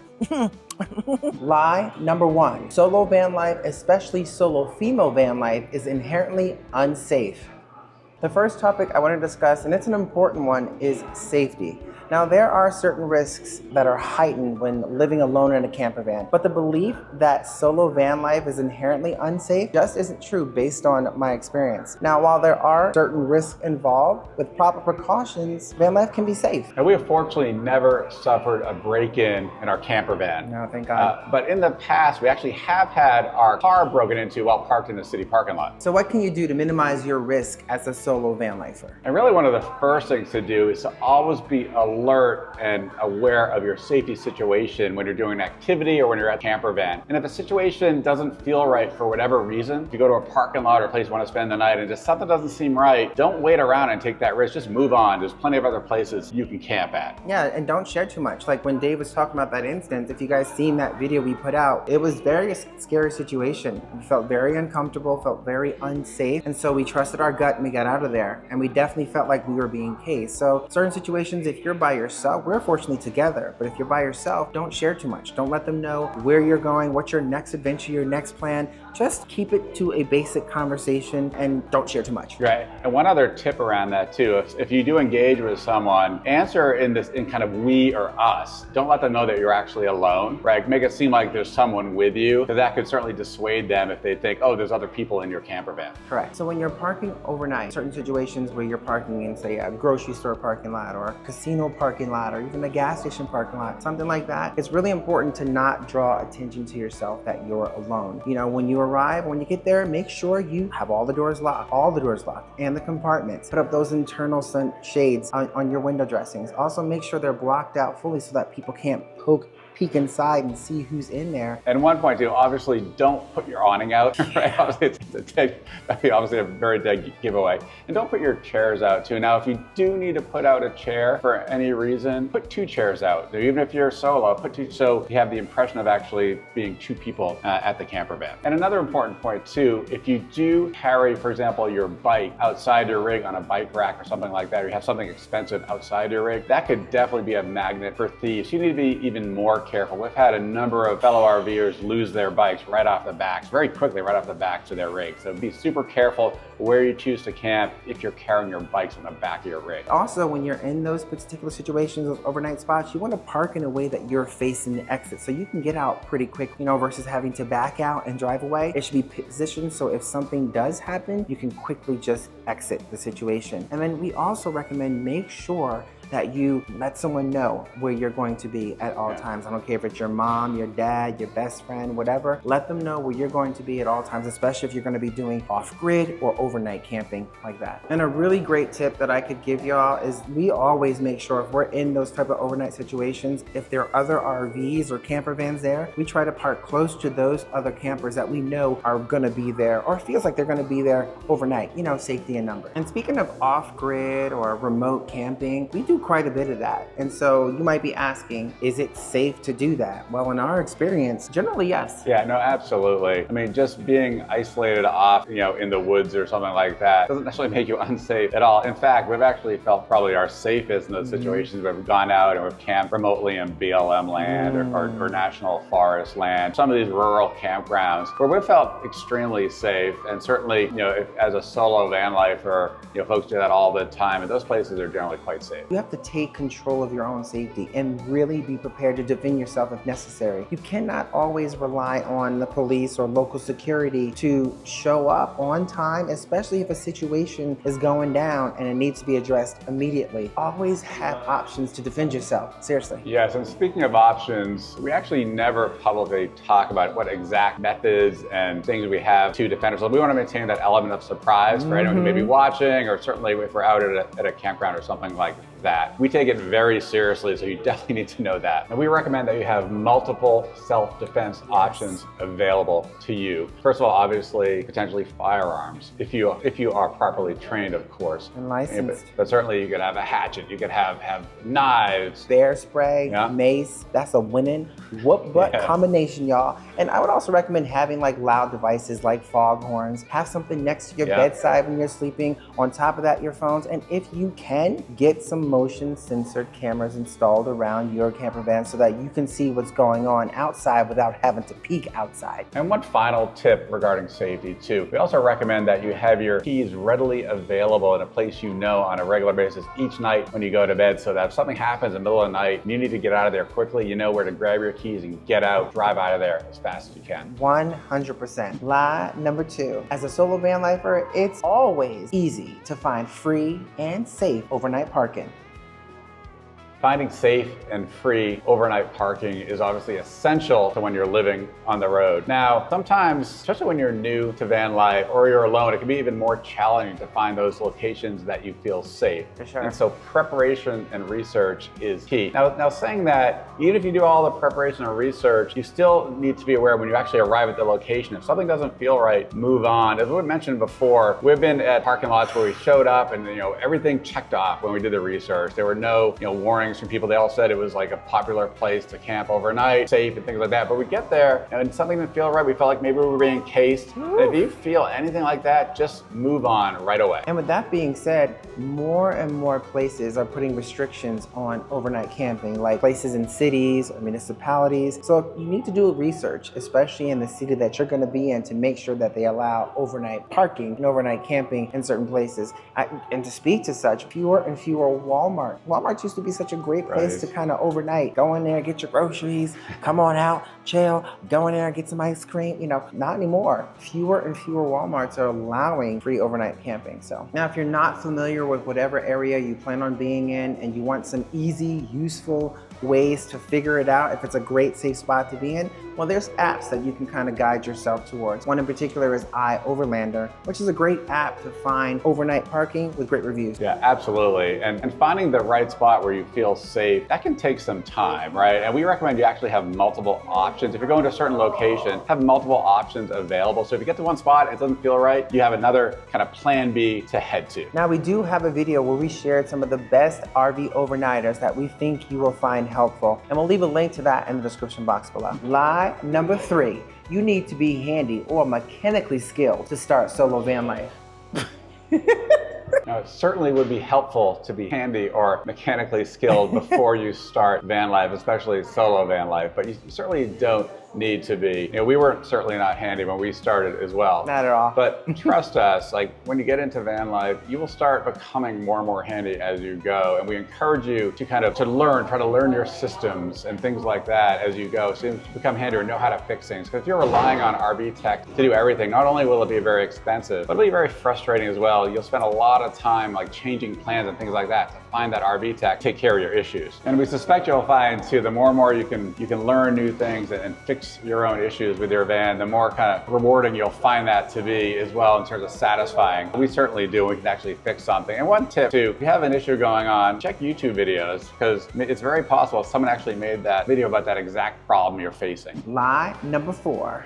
As a solo van lifer, traveling and camping are spontaneous and carefree. Many people seem to believe that living the van life is completely spontaneous, that you can pick up on your adventure at a whim, at a moment's notice. But the reality is, as a van lifer, and this is especially true for solo van lifers, you can suffer from planning fatigue and anxiety. Constantly planning, and when you're solo, you have to do it all. Like, where do you plan on eating next? Where are you sleeping next? Where's the next destination you're going to overnight in? And you even have to be more aware of those situations now with the campgrounds and overnighters, because more and more RVers and campers are on the road, therefore putting yourself in a position where you actually have to plan ahead. And if you're doing all the driving, that puts even more pressure on yourself to get that constant planning put in place. It could be a stressful situation. Yes, absolutely. And in addition to that too, of course, you also need to think about, okay, where are you gonna refill your tanks, your water tanks, your propane tank? Where are you gonna dump your waste, whether it's your black tank, cassette toilet, your gray water, right? You need to, obviously you're factoring all that in, so there's a lot of planning going on. Where are you putting the trash? My goodness gracious, there is so much to think about. So the moral of the story is plan ahead. Lie number 5. It's always easy and convenient managing your toilet situation on the road. Now, this certainly depends on the type of RV or camper van that you have, but for many, you may have a composting toilet, a cassette toilet, or even just like a simple portable toilet, or none at all. And for some, actually quite a few, more than we even expected probably starting out, many don't actually poo in their camper van, right? It's only for number 1. And that's actually true for us as well. And where that leads you is that quite often you may be actually planning your trip, and certainly where you're overnight, whether there's like a convenient bathroom around. So if you gotta go and that happens like late at night or something like that, you have the option to do that. You don't want to be caught in that awkward situation, but that really has an effect on your planning. And if you're parking in places, you get there late at night and you don't have any of those amenities they mentioned, like and many van lifers don't, well, you might have to end up pooping in a bag. You know, I mean, I have to speak to that target level graphic, but I was late night. I did not want to venture off to find the toilet, so I actually had a camping bag with the proper chemicals in it that I overlaid on top of my toilet and did my business. And I felt wonderful. And on a related note, when it comes to bathrooms, long hot showers, it's gonna be a luxury. And those bubble baths, well, good luck on that one. Lie number 6, you will never feel lonely because you're meeting so many people on the road. A common misconception about solo van life is that you'll never be lonely because you'll be meeting so many people on the road. And while you will be meeting great people on the road, there's certainly going to be bouts of loneliness. And one of the things is that quite often, especially for us, we like to go off and boondock in remote locations. And so you can certainly be isolated. If you're solo, you can be isolated in those locations and definitely have those feelings of loneliness. And even when you're, say, camping with other folks in campgrounds and things like that, even though you're meeting folks, there's this kind of phenomenon we talk about, kind of the hello, goodbye syndrome in RV life and van life, meaning where you meet folks right away, you develop this relationship for kind of the short time you're staying with them at that campground or RV park, but then everyone goes off in their own directions. And you may try to maintain that relationship, but it's hard. It's hard to kind of maintain those lasting relationships. That can really lead to loneliness. And I can certainly speak to some of this on my recent long trip without Dave. You know, I'm so used to bouncing off ideas, or we say our good nights and talk about the day, and you know, you have this communication that you don't necessarily have when you're on your own. Yeah, it can be rewarding at times, you know, enjoyable, like we talked about earlier, you know, things that you can do, you know, you're not kind of having to worry about the other person in that regard. But you do come back to the fact that I can't just have a conversation with my cats all day long. So you do miss those conversational moments, and it does feel isolating at times, and you start missing that communication. So that's just an example for me. Like, I know I really am fortunate to have my soulmate that I can actually bounce off some wonderful, great conversation with. Because, you know, Brady and Bailey, I can only go so far with treats.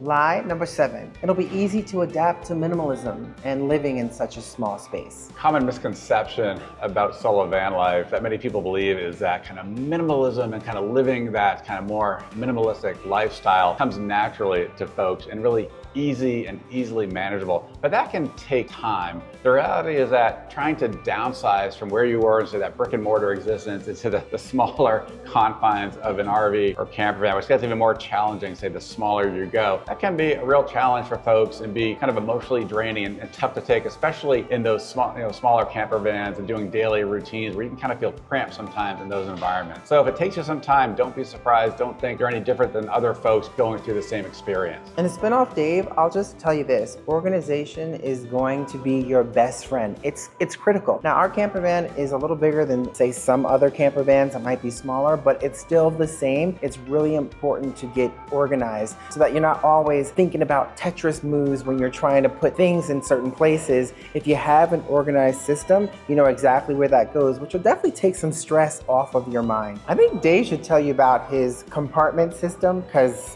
trust me, it took a while to get used to it, but he's nailed it now. well, nailed it the best you can. The challenge is, you know, we try to put things that we don't use frequently kind of in the back part of the compartment area. So when we take things out that we use frequently, we don't have to take those things out first. Of course, the challenge is, as Tiny mentioned, this whole Tetris. You have to also piece things together if you're fully loaded in that compartment. Lie number 8. Solo van life with your pets will always be a breeze. Maybe not fresh air.